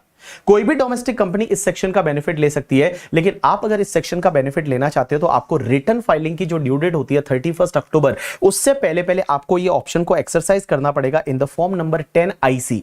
10IC फॉर्म है, वो आपको फिल करना पड़ेगा। अब एक और चीज समझना, अगर आपने एक बार ये सेक्शन को ले लिया तो फिर आपको अगले साल भी इसी सेक्शन को लेना पड़ेगा। अगर आप 115BAA में आ गए तो फिर आपको अगले साल भी 115BAA लेना पड़ेगा, उसके अगले साल भी 115BAA लेना पड़ेगा, आप इससे बाहर नहीं आ सकते। लेकिन ऊपर यहां पे एक पॉइंट ऐसा दे रखा था कि अगर कोई कंडीशन का वायलेशन हो गया तो फिर आप इससे बाहर आ जाओगे, और एक बार अगर आप इससे बाहर आ गए तो वापस से फिर आप ये सेक्शन के अंदर नहीं जा पाओगे। डन। नेक्स्ट सेक्शन आती है 115BAB, दैट इज 115BAB। ये 115BAB सेक्शन क्या बोलती है गाइस, ये बड़ी इंटरेस्टिंग सेक्शन है। ये सेक्शन क्या बोलती है कि अगर कोई न्यू डोमेस्टिक मैन्युफैक्चरिंग कंपनी है, तो पहली चीज तो न्यू कंपनी है, डोमेस्टिक कंपनी और मैन्युफैक्चरिंग कंपनी है, वो चाहे तो 115BAB का बेनिफिट ले सकती है। लेकिन 115BAB का बेनिफिट लेने के लिए कुछ कंडीशंस है, उसमें सबसे पहली चीज तो यहां पे डोमेस्टिक मैन्युफैक्चरिंग कंपनी होनी चाहिए, और वो कंपनी न्यू होनी चाहिए जो कि सेटअप एंड रजिस्टर्ड हुई है 1 अक्टूबर 2019 के बाद, एंड बेटा उसने जो अपना मैन्युफैक्चरिंग बिजनेस चालू कर दिया है टिल 31 मार्च 2024 तक, तो वो कंपनी सेटअप एंड रजिस्टर्ड होगी ऑन और after 1 October 2019 and they have started commence the manufacturing business till 31 March 2024 तक।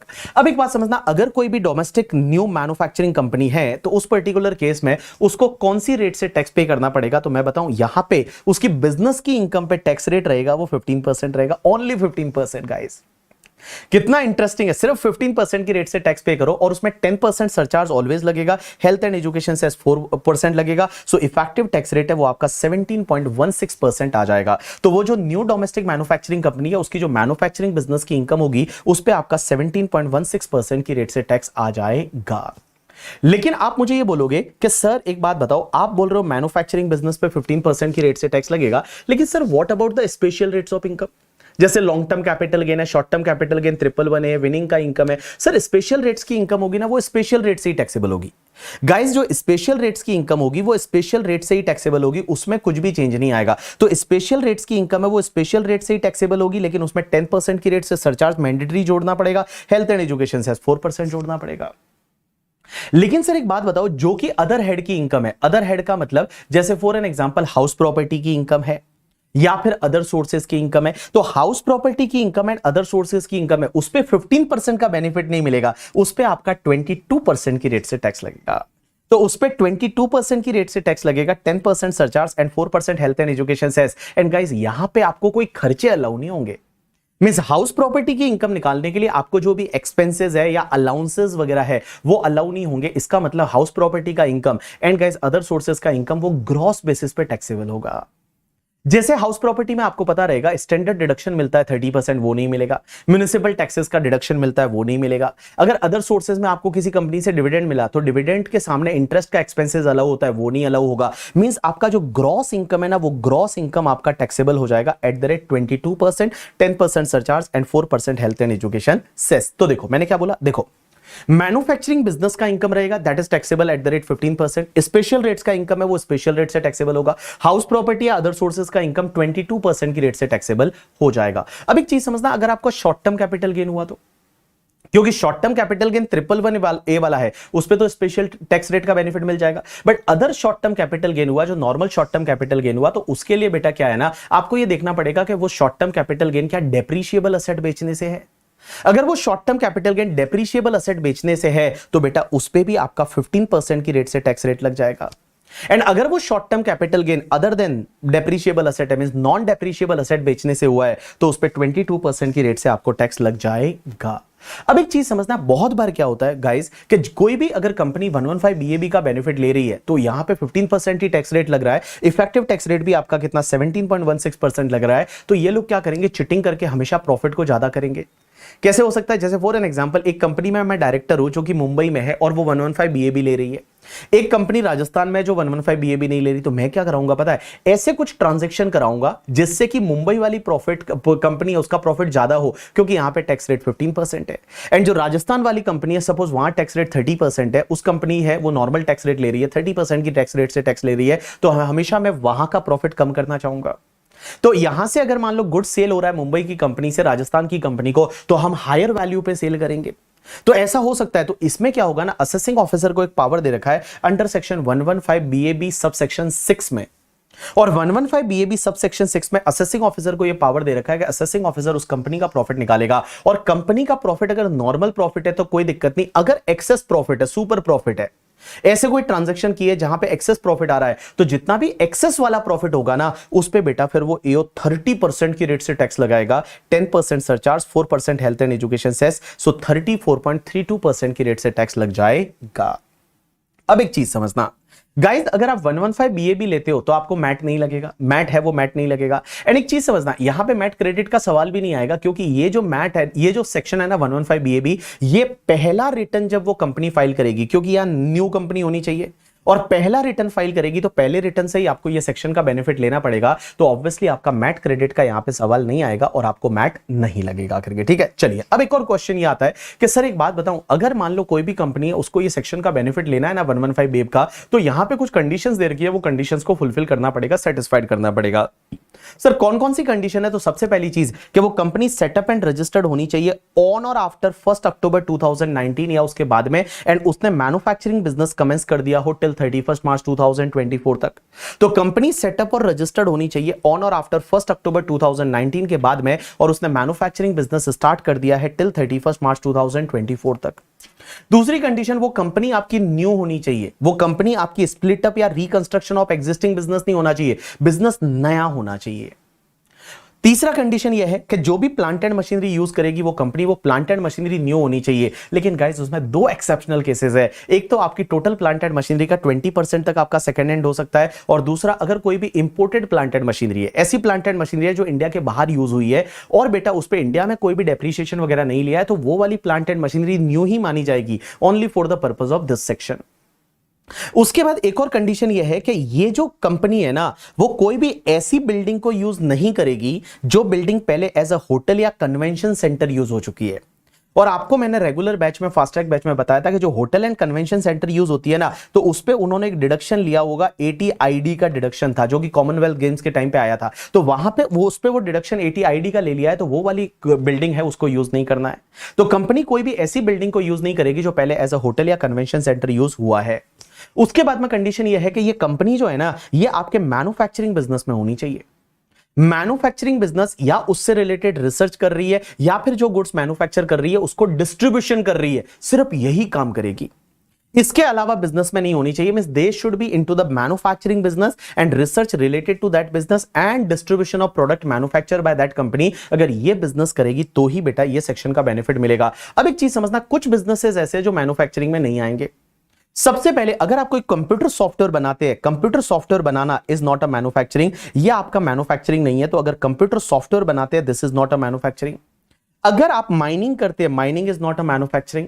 अगर मार्बल ब्लॉक्स होते हैं उसको साइड, उसको जो है वो मान लो स्लाइस में काटते हैं, मींस आपको उसको टाइल्स में काटते हैं या स्लैब्स में काटते हैं, ये मैन्युफैक्चरिंग नहीं है।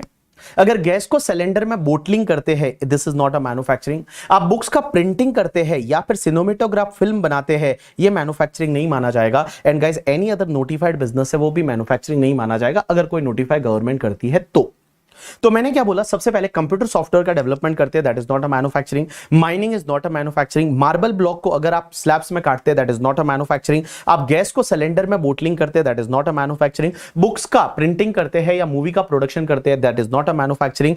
एंड गाइस लेकिन यहां पे एक इंटरेस्टिंग चीज है, अगर आप इलेक्ट्रिसिटी जनरेट करेंगे ना, अगर आप इलेक्ट्रिसिटी जनरेट करेंगे तो वो मैन्युफैक्चरिंग माना जाएगा।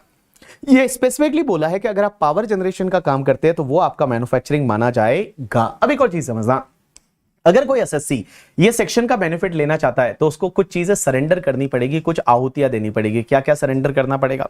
तो एक तो 10AA SEZ का डिडक्शन नहीं ले सकता, एडिशनल डेप्रिसिएशन नहीं ले सकता, 33 ABA नहीं ले सकता, साइंटिफिक रिसर्च में डोनेशन की डिडक्शन नहीं ले सकता, 35 AD नहीं ले सकता, 35 CCC CCD नहीं ले सकता, एंड गाइस अंडर चैप्टर 6 का एक भी डिडक्शन नहीं ले सकता, सिर्फ 2 ले सकता है। कौन कौन से? 80JJAA जा मत आ, न्यू एम्प्लॉय को रिक्रूटमेंट वाला, एंड गाइस 80M का डिडक्शन ले सकते हैं, that is the inter corporate dividend.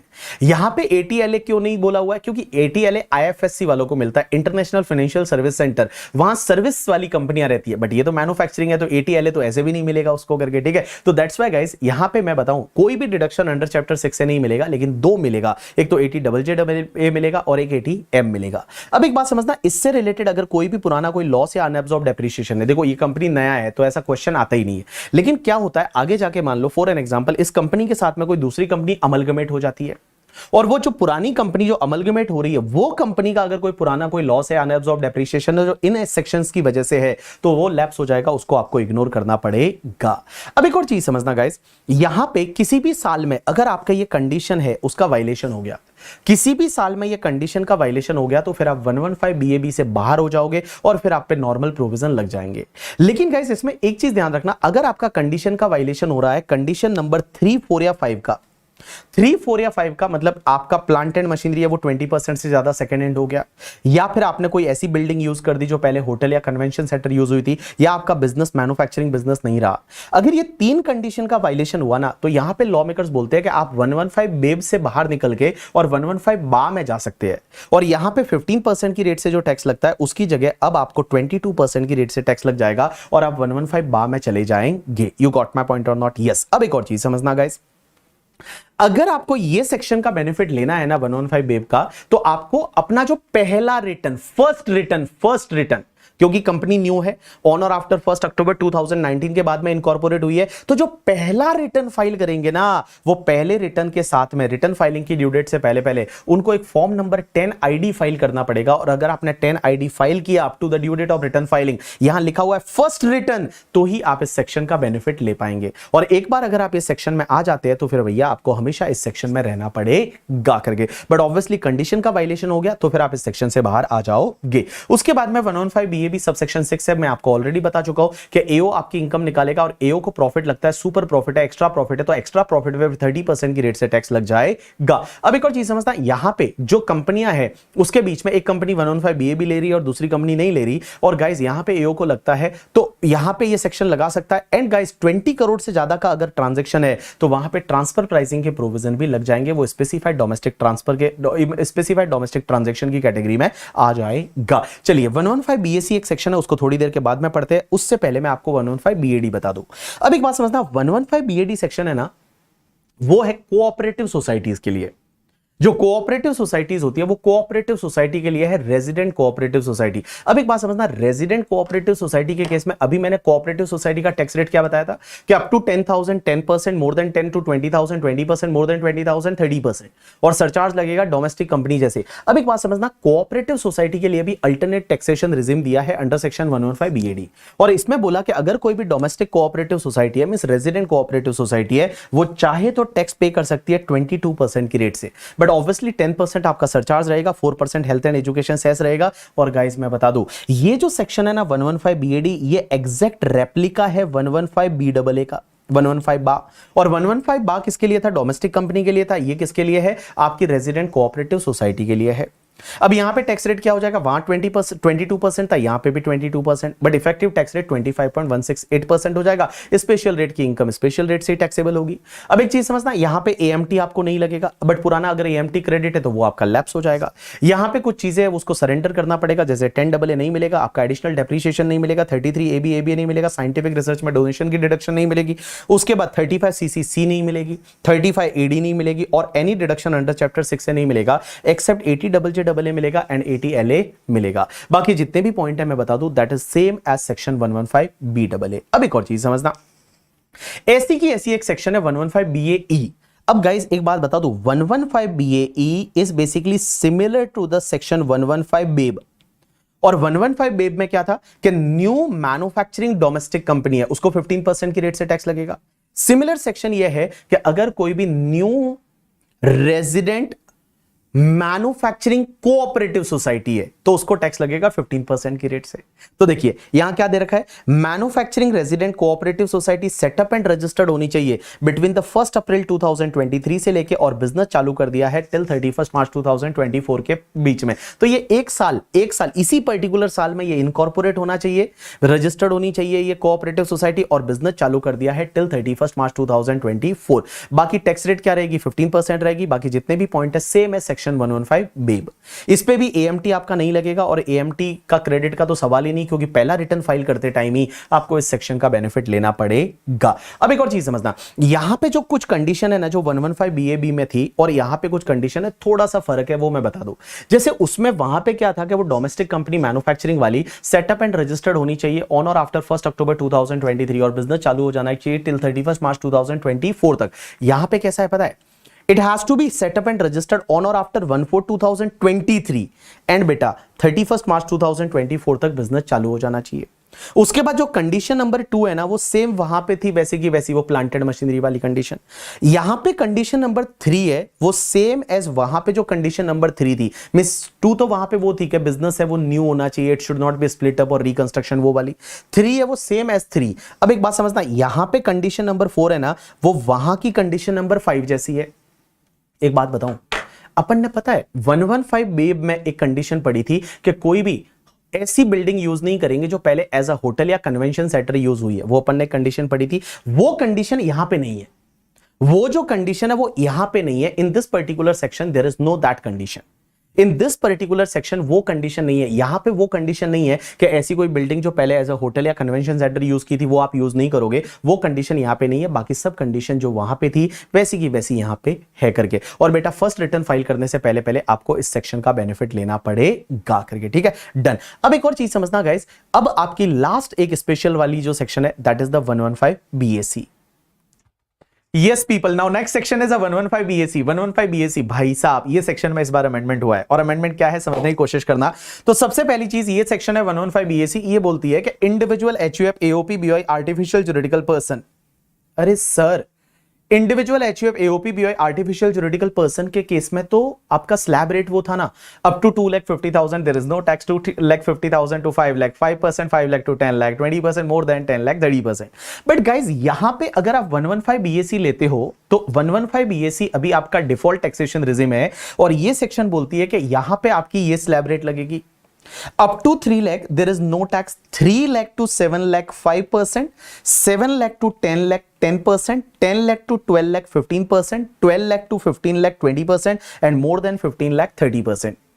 Guys यहां पे इस सेक्शन में अमेंडमेंट हुआ है। लास्ट ईयर तक कैसे होता था ना कि यहां पे 3 लाख टू 6 लाख है वो 5% था, बट अभी यहां पे हो गया है 3 लाख टू 7 लाख है वो 5% है, 7 लाख टू 10 लाख है वो 10% है एंड 10 लाख टू 12 लाख है वो आपका 15%, 12 lakh to 15 lakh 20% and more than 15 lakh 30%। लेकिन सर एक बात बताओ, आप बोल रहे हो कि individual HUF AOP BOI artificial juridical person, लेकिन guys other than cooperative society, because cooperative society के लिए 115 बीएडी 115 बीएई है ना, तो अदर देन कोऑपरेटिव सोसाइटी बाकी अगर individual HUF AOP BOI artificial juridical person है तो ये स्लैब रेट से टैक्स लग जाएगा। अब एक चीज समझना सर, क्वेश्चन ये आता है स्पेशल रेट्स की इनकम का क्या होगा, तो मैं बताऊं स्पेशल रेट्स वाली इनकम है जैसे एलटीसीजी 112 है, एलटीसीजी एसटीसीजी 111 है, विनिंग का इनकम, तो स्पेशल रेट्स की इनकम है वो स्पेशल रेट से ही टैक्सेबल होगी। लेकिन सर एक बात बताओ, ये टैक्स रेट हो गई, लेकिन व्हाट अबाउट द सरचार्ज, क्या सरचार्ज लगेगा या नहीं लगेगा? गाइस सरचार्ज लगेगा, लेकिन surcharge depends on total income. यहां पे वो मैंडेटरीली 10% वाला सरचार्ज नहीं है जैसे 115 बा, 115 बेब, 115 बीएडी, 115 बीएई में वहां मैंडेटरीली 10% सरचार्ज था। यहां guys surcharge depends on the total income. अगर टोटल इनकम आपका अप टू 50 लाख रुपीस है then there is no surcharge, total income more than 50 lakh up to 1 crore है then there is a surcharge of 10%, total income more than 1 crore up to 2 crore है surcharge of 15% and more than 2 crore है तो surcharge is 25%। Guys यहां पे ध्यान रखना आपका 37% वाला सरचार्ज नहीं लगेगा, इस केस में 37% वाला सरचार्ज नहीं लगेगा, even income is more than 5 crore तो भी 37% वाला सरचार्ज नहीं लगेगा, 25% वाला सरचार्ज ही लगेगा if income is more than 2 crore. अब एक और चीज समझना, सर हमने देखा था जहां जहां सरचार्ज लगता है वहां मार्जिनल रिलीफ मिलता है, तो क्या इस केस में भी मार्जिनल रिलीफ मिलेगा? आंसर इज यस, इस केस में भी आपको मार्जिनल रिलीफ का बेनिफिट है वो मिल जाएगा। जैसे इनकम अगर little bit more than 50 lakh या 1 करोड़ या 2 करोड़ है तो आपको मार्जिनल रिलीफ देखना पड़ेगा, एंड उसके बाद में हेल्थ एंड एजुकेशन सेस है वो आपका 4% लग जाएगा। अब एक और चीज समझना, अगर इंडिविजुअल एचयूएफ एओपी भी आर्टिफिशियल जुरिडिकल पर्सन ये डिफॉल्ट टैक्सेशन रेजिम 115 बीएसी के हिसाब से टैक्स भरते हैं तो गाइस एएमटी नहीं लगेगा, एंड पुराना अगर तुम्हारा एएमटी क्रेडिट है तो वो एएमटी क्रेडिट आपका लैप्स हो जाएगा, उसको अब आप सेट ऑफ कैरी फॉरवर्ड नहीं कर सकते, एएमटी क्रेडिट आपका लैप्स हो जाएगा। अब एक और चीज समझना, अगर आप ये वाला स्लैब रेट का बेनिफिट लेना चाहते हैं तो आपको कुछ आहुतियां देनी पड़ेगी, कुछ चीजें सरेंडर करनी पड़ेगी, कुछ चीजों का बलिदान देना पड़ेगा। तो सर कौन कौन सी चीजों का बलिदान देना पड़ेगा? तो एक काम करते हैं, अपन एक एक हेड वाइज चलते हैं। सबसे पहले अंडर द हेड सैलरी, आपको पता है गवर्नमेंट एम्प्लॉय होता है ना, उसको एक एंटरटेनमेंट अलाउंस का डिडक्शन मिलता है। गवर्नमेंट एम्प्लॉय को एक एंटरटेनमेंट अलाउंस का डिडक्शन मिलता है, वो डिडक्शन आपको नहीं मिलेगा। उसके बाद आपको एक प्रोफेशनल टैक्स का डिडक्शन मिलता है, वो प्रोफेशनल टैक्स का डिडक्शन आपको नहीं मिलेगा अगर आप डिफॉल्ट टैक्सेशन रेजिम लेते हैं तो। लेकिन गाइस यहां पे एक बढ़िया सा अमेंडमेंट हुआ इस बार, और वो अमेंडमेंट ये बोलता है कि आपको पता है अपन सैलरी हेड में एक अंडर सेक्शन 16 का स्टैंडर्ड डिडक्शन 50,000 मिलता है, तो नॉर्मल केस में 50,000 मिलेगा, बट अगर आप 115 बीएससी लोगे ना तो वो डिडक्शन 75,000 मिलेगा। ये इस बार का एक अमेंडमेंट है इस सेक्शन में। मींस नॉर्मली आपको पता है सेक्शन 16 जो है उसमें एक स्टैंडर्ड डिडक्शन मिलता है, that standard deduction is 50,000, but guys अगर आप 115 बीएससी लेते हो तो ये वाला जो स्टैंडर्ड डिडक्शन है ना ये 75,000 हो गया है, तो ये उल्टा बेनिफिट ज्यादा मिलेगा। अगर आप ये 115 बीएससी लेते हो तो standard deduction under the head salary will be the 75,000। तो देखो क्या क्या नहीं मिलेगा, एक तो एंटरटेनमेंट अलाउंस का डिडक्शन नहीं मिलेगा, प्रोफेशनल टैक्स का डिडक्शन नहीं मिलेगा, एंड गाइस जो लीव ट्रेवल कंसेशन, अगर इंडिया में आप कहीं घूमने जाते हो और आपका एम्प्लॉयर अगर पैसे देता है घूमने के लिए और उसका एक एग्जेम्पशन मिलती है अंडर सेक्शन 10(5) तो वो आपको नहीं मिलेगी। उसके बाद एचआरए का एग्जेम्पशन मिलता है, एचआरए का एग्जेम्पशन कितना मिलता है पता है? 40% और 50% ऑफ सैलरी और एक्चुअल अमाउंट रिसीव्ड और rent paid minus 10% of salary. जो एचआरए का एग्जेम्पशन मिलता है ना वो एग्जेम्पशन आपको नहीं मिलेगा। उसके बाद जितने भी अलाउंसेस होते हैं, अलाउंसेस अंडर सेक्शन 10(14), और गाइस अलाउंसेस के एग्जेम्पशन मिलते हैं, आपको पता रहेगा इंटरमीडिएट वो children hostel allowance, children education allowance and all, उसके एग्जेम्पशन मिलते हैं, वो सब नहीं मिलेगा। तो कोई भी अलाउंसेस का एग्जेम्पशन नहीं मिलेगा, बट गाइस तो भी 4 एग्जेम्पशन मिलेगी। अगर आप 115 बीएससी लेते हो तो अलाउंसेस के एग्जेम्पशन आपको नहीं मिलेंगे, बट तो भी आपको 4 एग्जेम्पशन मिलेंगे, that is the DTDC. DTDC को ऐसे याद कैसे रखोगे? तो डी का मतलब होता है दिव्यांग एम्प्लॉय। जो हैंडीकैप्ड एम्प्लॉय होता है ना उसको अगर कम्यूटेशन अलाउंस या जिसको ट्रांसपोर्ट अलाउंस बोलते हैं वो अगर मिल रहा है ना तो उसमें 3,200 पर मंथ का एग्जेम्पशन मिलता है, तो वो एग्जेम्पशन मिलता रहेगा even employ opted the section 115 BSC. दूसरा आपका travelling on tour allowance, daily allowance and conveyance allowance.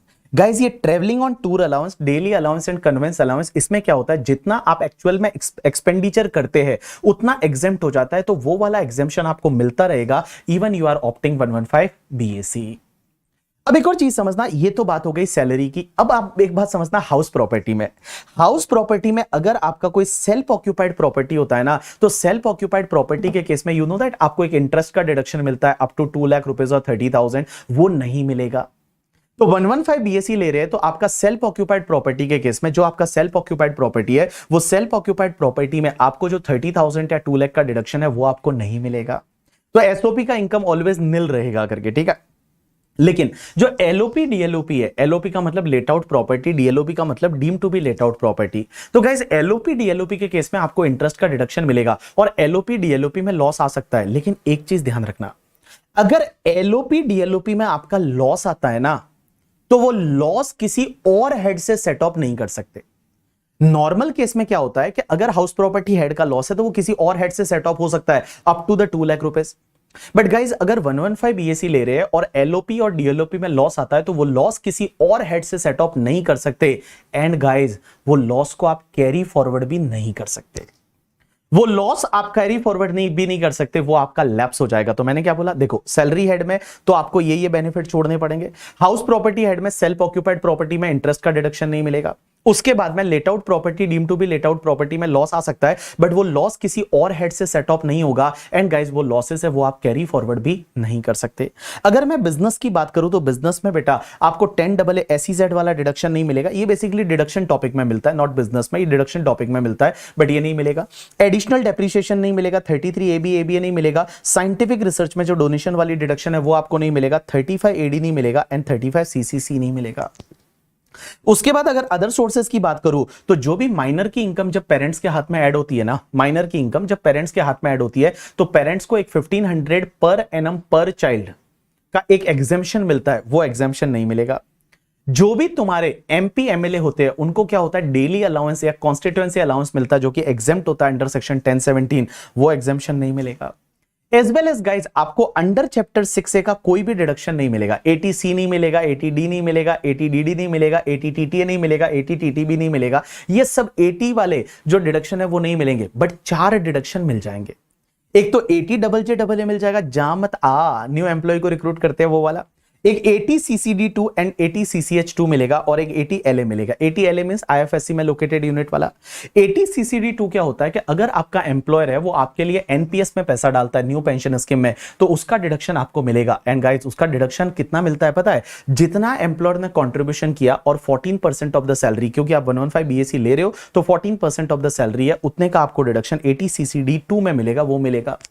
उसके बाद जो अग्निपथ स्कीम है उसमें जो अग्निवीर कॉर्पस फंड है उसमें आपके गवर्नमेंट ने जितना पैसा डाला वो पहले सैलरी में टैक्सेबल हो जाएगा और उसके बाद 80CCH में आपको डिडक्शन मिलेगा, तो 80CCH2 आपको मिल जाएगा। यू गॉट माय पॉइंट और नॉट? यस। अब एक और चीज समझना, इन सेक्शन की वजह से अगर कोई पुराना तुम्हारा कोई लॉस है या अनएब्सॉर्ब डेप्रिसिएशन है, इन सेक्शन की वजह से अगर कोई पुराना लॉस है या अनएब्सॉर्ब डेप्रिसिएशन है तो वो आप सेट ऑफ नहीं कर सकते। एंड गाइस अगर अनएब्सॉर्ब डेप्रिसिएशन में जैसे एडिशनल डेप्रिसिएशन है तो वो आप सेट ऑफ नहीं कर सकते, वो आपका लैप्स हो जाएगा। अब एक और चीज समझना गाइस, मैं आपको बताऊं अभी ये सेक्शन 115 BAC है ना, ये 115 BAC डिफॉल्ट टैक्सेशन रेजिम है। मतलब आप कुछ भी नहीं करोगे तो आपको 115 BAC लग जाएगा। देखो बाकी जितनी भी सेक्शन थी ना उसमें क्या था कि 115 बा, 115 बेब, 115 BAD, 115 BAE, अगर आपको वो सेक्शन लेनी है तो फॉर्म भरना है, नहीं लेनी है तो कोई बात नहीं। लेकिन गाइज इसमें कैसा है पता है, अगर आप कुछ भी नहीं करोगे तो बेटा ये वाली सेक्शन डिफॉल्ट टैक्सेशन रेजिम है। डिफॉल्ट टैक्सेशन रेजिम मतलब डिफॉल्ट आपको 115 BAC मिल जाएगी, डिफॉल्ट आपको 115 BAC मिलेगी। लेकिन गाइज एक ध्यान रखना, अगर आपको 115 BAC नहीं चाहिए तो आपको 115 BAC से ऑप्ट आउट करना पड़ेगा। और ऑप्ट आउट कब तक करना पड़ेगा पता है, up to the due date of return filing. तो ध्यान रखना, अगर आपको 115 BAC नहीं चाहिए तो रिटर्न टाइम पे फाइल करना पड़ेगा, opt out up to the due date of return filing करना पड़ेगा। अगर आपने ऑप्ट आउट रिटर्न फाइलिंग की ड्यू डेट के बाद में कर ही नहीं पाओगे, तो अगर आप लेट रिटर्न फाइल करने जा रहे हो तो भाई साहब आपको 115 BAC ही लेना पड़ेगा, आप उससे ऑप्ट आउट नहीं कर सकते। लेकिन क्वेश्चन ये आता है कि क्या सर हर साल ऐसा कर सकते हैं क्या? हर साल ऐसा कर सकते हैं कि every year is we have the option कि हमको 115 BAC लेना है या नहीं लेना, मींस डिफॉल्ट लेना है या ऑप्ट आउट करना है? Answer is yes. Every year under this section you have an option. Means इस साल आपको 115 BAC लेना है, गो विद द डिफॉल्ट। अगले साल नहीं लेना है, ऑप्ट आउट कर दो। उसके अगले साल लेना है 115 BAC ले लो, उसके अगले साल नहीं लेना है, ऑप्ट आउट कर दो। तो आप एवरी ईयर आप ऐसा कर सकते हैं। लेकिन गाइज अगर आपका बिजनेस का इनकम है, ध्यान रखना, हाँ, if you are having the PGBP income and बेटा आपने एक बार ऑप्ट आउट कर दिया इस सेक्शन से, तो फिर आपको अगले साल भी ऑप्ट आउट ही करना है। मींस अगर आपका बिजनेस का इनकम है और आपने ऑप्ट आउट कर दिया तो आपको अगले साल भी ऑप्ट आउट ही करना है। लेकिन अगर किसी साल आपने 115 BAC ले लिया, अगर किसी साल आपने 115 BAC ले लिया, तो ध्यान रखना गाइस, जब तक आपका बिजनेस का इनकम है ना तब तक आप उसको ऑप्ट आउट नहीं कर पाओगे। तो अदर देन बिजनेस वाले उनको एवरी ईयर ऑप्शन है, बट अगर आपका बिजनेस का इनकम है और आपने ऑप्ट आउट कर दिया तो हर साल आपको ऑप्ट आउट करना है। बट किसी साल आपने डिफॉल्ट टैक्सेशन रेजिम ले लिया 115 BAC, तो फिर आप ऑप्ट आउट नहीं कर पाओगे जब तक कि आपका बिजनेस का इनकम है। अब गाइज 87A का रिबेट, और ये 87A का रिबेट क्या बोलता है पता है? ये देखो वहां हमने क्या पढ़ा था कि अगर मान लो नॉर्मल प्रोविजन के केस में आपका up to 5 lakh net taxable income है तो आपको रिबेट मिलेगा। In case of resident individual 12,500 और tax payable 100% whichever is lower. But guys यहां पे अगर आप 115 बीएसी है वो डिफॉल्ट टैक्सेशन रिजिम से जाते हो तो ये रिबेट मिलेगा रेजिडेंट इंडिविजुअल को। एंड गाइस टोटल इनकम अगर अप टू 7 लाख रुपीज है तो आपको ये रिबेट मिलेगा, और रिबेट कितना मिलेगा, टैक्स पेबल और 25,000 which ever is lower. So what ever 100% of tax और 25,000 विच एवर इज लोअर है उतने का आपको रिबेट मिल जाएगा। लेकिन गाइस यहां पे एक चीज ध्यान रखना, यहां पे आपको मार्जिनल रिलीफ मिलेगा, यहां पे आपको मार्जिनल रिलीफ मिलेगा। इसका मतलब क्या हुआ, जैसे फॉर एन एग्जांपल एक बात समझना, आपका टोटल इनकम जैसे 7,20,000 है, तो 7,20,000 पे आपने स्लैब रेट से टैक्स निकाला, और स्लैब रेट से टैक्स निकाला तो आपका टैक्स कितना आया, because up to 3 lakh there is no tax. 3 lakh से लेके 7 लाख तक आपका जो है वो 5%, 7 लाख से लेके और आप 10 लाख तक जो रहता है उस पर आप 10% निकालोगे, तो आपने टैक्स निकाला वो 22,000 रुपीज आ गया।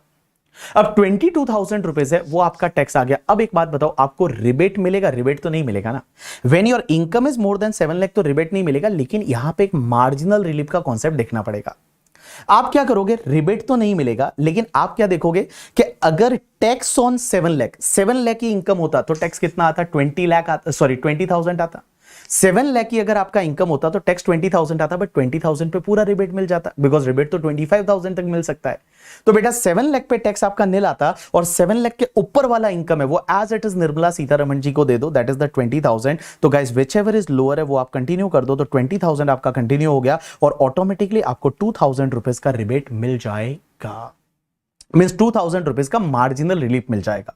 और बेटा यहां पे 20,800 है वो आपको गवर्नमेंट को पे करना पड़ेगा। तो देखो एक और चीज समझना, इस सेक्शन में ना थोड़ी मिस्टेक शायद लॉ मेकर से इस बार हुई है। मिस्टेक तो क्या है कि एक बात समझना, यहां पे इस सेक्शन को चेंज किया ही नहीं, बिकॉज अब इस बार स्लैब रेट चेंज कर दिया ना, तो आपका 7 लाख तक की इनकम पे टैक्स तो 20,000 ही आता है। तो या तो इनको यहां पे 100% ऑफ टैक्स और 20,000 करना चाहिए था, या फिर इनको इधर जो है वो 7,50,000 करना चाहिए था, बट ऐसा नहीं किया। तो जैसा मैंने दे रखा है वैसा ही आपको याद रखना है। तो ये रिबेट कब मिलेगी, अगर आपकी इनकम है अप टू 7 लाख है, अप टू 7 लाख रुपीज है, तो आपको ये रिबेट मिलेगा 87A का 100% ऑफ टैक्स और 25,000 विच एवर इज लोअर है उतने का आपका रिबेट मिल जाएगा। So this is the completion of section 115 BAC. Now guys next कुछ और स्पेशल रेट की सेक्शन है। एक तो आपका 115 बीबी, 115 बीबी ये बोलता है कि विनिंग की इनकम पे टैक्स कौन सी रेट से लगेगा, 30% की रेट से। उसके बाद एक आपका डीम्ड इनकम अंडर सेक्शन 68 से लेके 69D, ये क्या होता है, कैश क्रेडिट, अनएक्सप्लेन एक्सपेंडिचर या अनएक्सप्लेन इन्वेस्टमेंट, या हुंडी पे आपने अगर लोन लिया, कैश लोन एंड ऑल, तो वहां पे आपको टैक्स रेट कौन सी लगती है, 60% की, सरचार्ज 25%, तो इफेक्टिव टैक्स रेट है वो 78% हो जाती है after adding health and education cess 4%। ठीक है, अब एक और चीज समझना, एक सेक्शन हुआ करती है 115 बीबीएफ। 115 बीबीएफ क्या बोलती है, रॉयल्टी फ्रॉम द पेटेंट। अगर मान लो आपने कोई पेटेंट कराया और वो पेटेंट का रॉयल्टी आता है, तो रॉयल्टी जो है उस पे नॉर्मली तो टैक्स लगेगा आपकी नॉर्मल स्लैब रेट से, but guys there is a one option. 115 BBF ये बोलती है कि अगर मान लो आप जो है वो ट्रू इन्वेंटर हो, एंड आपने जो है वो इन्वेंशन इंडिया में किया है। इन्वेंशन इंडिया में करने का मतलब होता है कि 75% और मोर एक्सपेंडिचर उस इन्वेंशन पे आपने इंडिया में इंकर किया है, और वो पेटेंट डेवलप और रजिस्टर्ड इंडिया में किया है, तो बेटा उसकी रॉयल्टी पे आप 10% की रेट से टैक्स पे कर सकते हो। बट भाई साहब यहां पे कंडीशन है, असेसी कौन होना चाहिए, असेसी रेजिडेंट पर्सन इंडिया का होना चाहिए, वो ट्रू एंड फर्स्ट इन्वेंटर है, और उसका जो नाम है वो patent as a patentee in the register of patentee act में लिखा हुआ है। उसके बाद उसने 75% और मोर पेटेंट पे जो एक्सपेंडिचर किया था इन्वेंशन पे वो इंडिया में किया है। तो guys this income, royalty income will be taxable at the rate 10% on the gross basis, फिर उसके सामने कोई खर्चा या कोई डिडक्शन वगैरह नहीं मिलेगा। एंड गाइस इसमें लेकिन ऐसा है कि अगर मान लो आपने ये वाली सेक्शन का बेनिफिट एक बार ले लिया 115 बीबीएफ का, एंड रॉयल्टी को 10% से टैक्सेबल कराया, तो अगले 5 साल तक ये सेक्शन का बेनिफिट लेना पड़ेगा। बट अगले 5 साल में अगर किसी साल नहीं लिया, तो जिस साल में नहीं लिया उस साल या उसके अगले 5 साल तक आपको फिर इस सेक्शन का बेनिफिट आपको नहीं मिलेगा। नेक्स्ट सेक्शन 115 बीबीजी वो ये बोलती है कि अगर आपने कार्बन क्रेडिट पॉइंट ट्रांसफर किए, तो कार्बन क्रेडिट पॉइंट ट्रांसफर करने पे जो भी इनकम होगा that income is taxable at the rate 10%। And guys next is 115 BBJ, ये अपन पढ़ेंगे आपके किसमें, टीडीएस टीसीएस टॉपिक में। ऑनलाइन गेम्स का जो विनिंग होता है वो ऑनलाइन गेम्स रमी करके, रमी सर्कल वगैरह आपने सुना होगा, ड्रीम 11 सुना होगा, माई 11 सर्कल सुना होगा, तो ये जो ऑनलाइन गेम्स है ना उसका इनकम है that is going to be taxable at the rate 30% under section 115 BBJ. अब एक बात समझना, ये वाली जो स्पेशल रेट्स आपको मैंने पढ़ाई ना, दैट इज द विनिंग से लेके, ये विनिंग वाली है या डीम्ड इनकम है या रॉयल्टी फ्रॉम पेटेंट है या कार्बन क्रेडिट है या ऑनलाइन गेम्स का विनिंग है, इनके सामने कोई भी खर्चे अलाउ नहीं होते। ये इनकम ग्रॉस इनकम टैक्सेबल होती है, तो इसके सामने कोई भी खर्चे अलाउ नहीं होते, एज वेल एज द इसके सामने कोई डिडक्शन का बेनिफिट आपको नहीं मिलता। डिडक्शन अंडर चैप्टर 6 से का बेनिफिट नहीं मिलेगा। एंड गाइस उसके सामने आपको बेसिक एग्जाम्पशन का भी बेनिफिट नहीं मिलता। जैसे मान लो फॉर एन एग्जांपल मेरी कोई इनकम नहीं है, मेरे को इस बार विनिंग हुआ 1 लाख का, तो क्या मैं बेसिक एग्जाम्पशन का बेनिफिट विनिंग के सामने ले सकता हूं? आंसर इज नहीं ले सकते। तो मैं बता दूं बेसिक एग्जाम्पशन का बेनिफिट्स है वो आप स्पेशल रेट्स की इनकम के सामने नहीं ले सकते। लेकिन गाइस आपको पता है अपन ने कैपिटल गेन में पढ़ा था कि अगर LTCG 112A वाला है या LTCG 112 वाला है या STCG 111A वाला है और रेजिडेंट इंडिविजुअल HUF है और आपकी जो अदर इनकम है वो बेसिक एग्जाम्पशन से कम है, तो अनएग्जॉस्टेड बेसिक एग्जाम्पशन का बेनिफिट आप ले सकते हैं ये LTCG STCG 111A वगैरह इनके सामने, but not any other special rates of income. You got my point और not? Yes. Now last concept of the first topic is related to the diversion of income and application of income. अभी guys एक चीज समझना, diversion of income by overriding title क्या होता है कि अगर मान लो कोई इनकम आ रही है, मतलब जो उस इनकम का जो सोर्स है, वो जो सोर्स है जहां से इनकम पैदा हो रही है, वो सोर्स पे ही अगर कोई ऑब्लिगेशन है और ऑब्लिगेशन क्रिएट की हुई है डीड से या लॉ से कि वो इनकम किसी और को जानी चाहिए। अगर कोई इनकम आ रही है मींस इनकम का जो सोर्स है वो सोर्स पे ही अगर मान लो कोई ऑब्लिगेशन क्रिएट की हुई है ड्यू टू द लॉ और ड्यू टू एनी डीड और due to any agreement, and guys वो सोर्स पे ही अगर ऑब्लिगेशन है कि इसमें से कुछ इनकम किसी और पर्सन को जानी चाहिए, तो इस कॉन्सेप्ट को बोला जाता है diversion of income by overriding the title, and वो इनकम फिर वो उस अदर पर्सन के हाथ में टैक्सेबल हो जाएगी। यहां पे जैसे मैंने एक एग्जांपल दे रखा है कि एक बात समझना, एक mister A, mister B and mister C, मान लो 3 लोग पार्टनर है।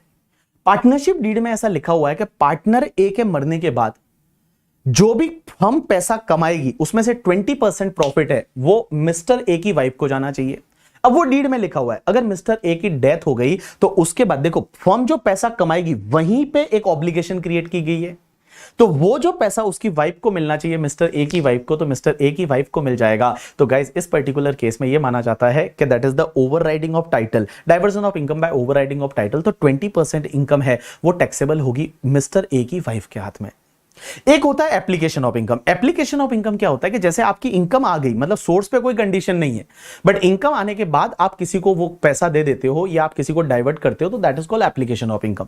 जैसे मान लो फॉर एन एग्जांपल किसी पर्सन का डाइवोर्स हो गया और डाइवोर्स के बाद उसने बोला हुआ है, मान लो बोला हुआ है कि भैया जो भी वो कमाएगा उसमें से कमाने के बाद उसको मान लो 20,000 उसकी वाइफ को एज अ मेंटेनेंस देना है, तो वो 20,000 देना है, that is called application of income. तो इस पर्टिकुलर केस में जो इनकम होगी वो हस्बैंड के हाथ में ही टैक्सेबल हो जाएगी। You got my point or not? Yes. So this is the completion of your topic number 1 of the CA final and CMA final.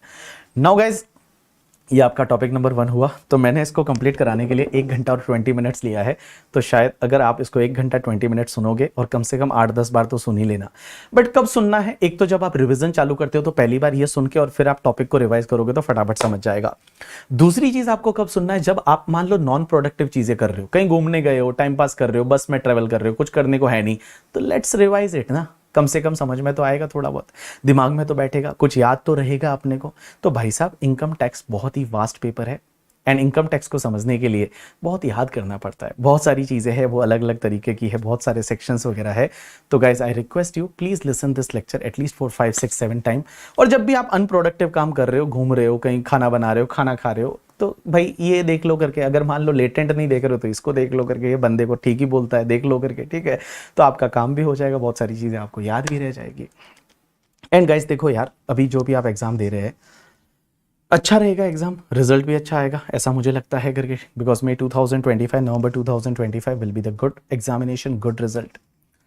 But मेरे को है ना एक चीज मैंने जिंदगी में सीखी है क्या ना, सपने देखने चाहिए यार, सपने देखने चाहिए, मैनिफेस्ट करनी चाहिए चीजों को। और जब आप सपने देखते हो ना तो चीजें पूरी तो होती है, ये तो मैंने तो देखा है।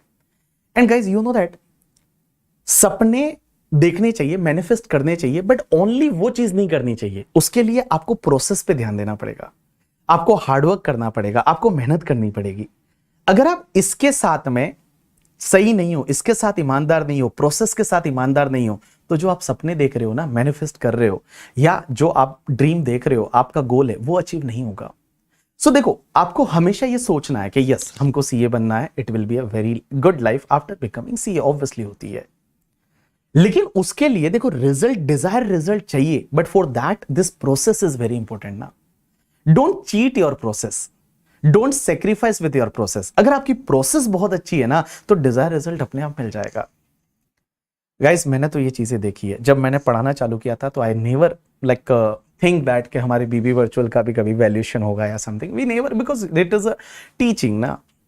ऑब्वियसली हमको पढ़ाना है, आगे भी पढ़ाना पड़ेगा। बीबी सर ऐसे ही पढ़ाते रहेंगे बीबी वर्चुअल में अगले 7 8 9 साल, जब तक पढ़ा रहा हूं मैं पढ़ाते रहूंगा, वैसे ही चलता रहेगा सब चीजें। नथिंग विल चेंज, कुछ भी चेंज होने वाला नहीं है यहाँ पे।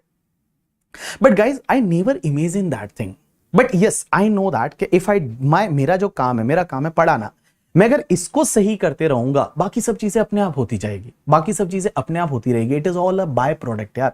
लोगों को आज दिखता है कि अरे यार ऐसा हो गया, वो हो गया, ये सब चीजें, बट गाइस ये जब दिख रही है, ये किसने देखा है? ये जो प्रोसेस है ना, ये किसने देखा है? जब मैं आपके सामने 1.5 घंटे से बोल रहा हूं, मैं आपको पढ़ा रहा हूं, ये किसने देखा? ये किसी ने नहीं देखा।